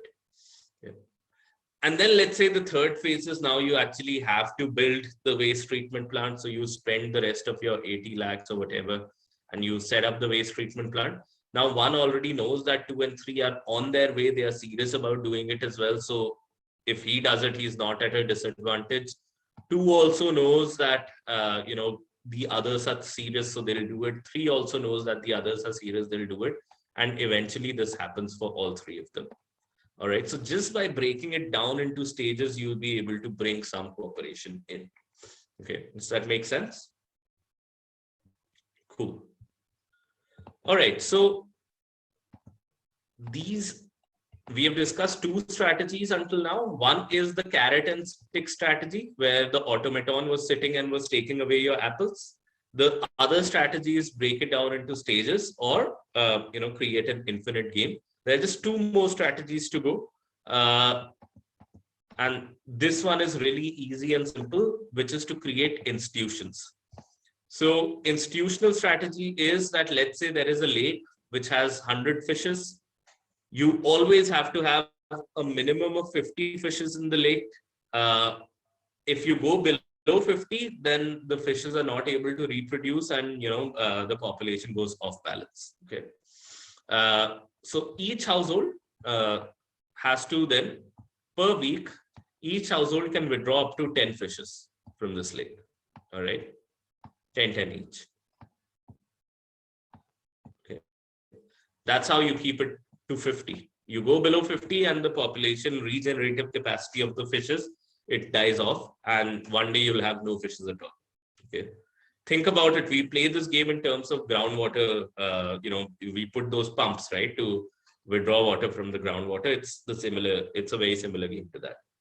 So now what typically happens is that in the absence of any law, or when you're WHO or you are the UN, you cannot really implement or enforce anything over these countries. These are, let's say, 5 independent countries, or 5 independent households. Okay, so what typically would happen is that house number 1 might say that, hey, I'm feeling a little more hungry today, or I have some guests over today. So instead of 10, let me just take out 11 or 12 fishes. Okay. House number 2 might also think that, okay, I'm a little hungry. Let me just take out 10 or 12 fishes. And let's say if both of them take out 12 fishes each in a week, then the threshold hits below 50. So 46 is the is the total number of fishes which are remaining after each household took out 10, but these two, they took out 12. Okay. So we have gone below the 50 fish threshold. And with 46 fishes, the regenerative capacity of the fishes is not good enough to go back to 100. So gradually you have fewer and fewer and fewer fishes to the pond, and one day you'll have no fishes left. Okay. So what do you do? What do you do when you have a situation like this? What you do simply is that you ask a person who's in a nearby village, or you create a committee with one member from each of this house, and you ask this committee to set up a wooden plank over here. Oops. And you create a rule that whoever will fish will have to only fish from this wooden plank. You cannot put your fishing nets from here or from here or from wherever. Okay. This is the only place where you would like to fish, where you're allowed to fish from. Rest is illegal. Okay. And what you do is you also put a whiteboard over here, and you start recording or writing, making this information public as to how many fishes did each household withdraw that particular week. Okay. So let's say household 1 withdrew 10, household 2 withdrew 10, household 3 withdrew 11 this week, household 4 withdrew 10, household 5 withdrew 10. Okay, but household 5 now knows that one has withdrawn 11. So household 5 would probably say that, okay, we don't have to go below 50. I'll withdraw 9. Next week, I'll ask household 4 to give me 1 fish. Okay, so next week, we both will withdraw 10, but household 5 will compensate me by 1 fish. Okay, because I went in and I withdrew a little lesser this week. Okay, and think of how the COP is happening right now, where the developing countries are asking the developed countries for contributions, for financial contributions, so that they can invest towards green technologies. Okay, so it's a very similar game that way. If household 1 or household 5 says that, no, I will not compensate you, I will not give you, sorry, if household 4 tells 5 that I will not give you the extra 1 fish, then household 5 can get together with the other households and put pressure on household 4, right? So this becomes a self-governing sort of system where countries can trade, countries can put pressure on each other. How are we doing that? Just by making a simple rule. So this is, and that's why international systems, UN, World Bank, etc., they talk about a rule-based order. So you create certain rules, and they bridge information asymmetry, because by just reporting this information, you're able to create a system where people can self-govern. So that's the reason why you would see World Bank, UN, all of these places just publishing so many reports, making information clear, and their reputation matters a lot, because if there is any doubt on either the character or the competence of this particular body who is recording this information, if there's a doubt that, maybe the information they're recording is not accurate, because either there is a problem with their truthfulness, character, honesty, or there's a problem with their competence, with just how they collect information, then one day it's going to happen that nobody's going to realize there's going to be more than 50 fishes drawn out from the pond, and irrespective of what the numbers are, we will have lesser fishes in the pond, and the system will go for a toss. And that's the reason why you also want to have just one organization. The moment you have 2 organizations like this and both are reporting different stuff, then you again get confused, and you again have that whole scenario where you don't know whether collectively you've withdrawn 50 fishes or lesser than 50, fewer than 50 fishes. It becomes a problem in that case, right? So this is our 4th institutional strategy to create cooperation, where you create certain rules and then you make information transparent, available, and you bridge that whole information asymmetry gap, right? So this is the third strategy. How are we doing on time? So with time, I will decide whether we have time for the fourth strategy or not. So it is already 3 o'clock. So what I'll do is that I'll keep the fourth strategy as is. I will just tell you what the fourth strategy is. I will not explain it in detail. The fourth strategy is to make cooperation really, really lucrative. So, make cooperation so lucrative that even if the other person is defecting and you are cooperating, you're still getting a lot of money. And if you both cooperate, then you can make even more than that. So if you're defecting, you will make lesser. And if you both are cooperating, you'll make a lot more. So if you make cooperation really, really lucrative, then, you can have a game where the Nash equilibrium is cooperate. And that's how people, eventually it's in their own self-interest that they start cooperating. So those are the 4 strategies. The fourth strategy has a little bit of a longer explanation, and I would have asked you to play another game with me.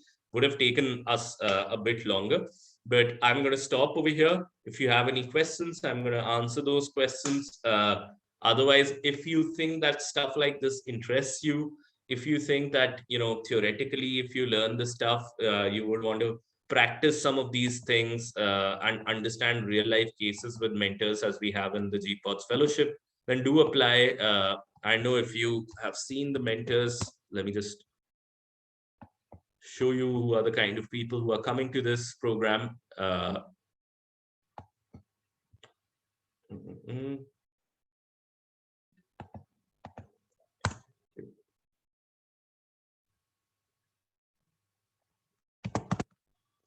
Yeah.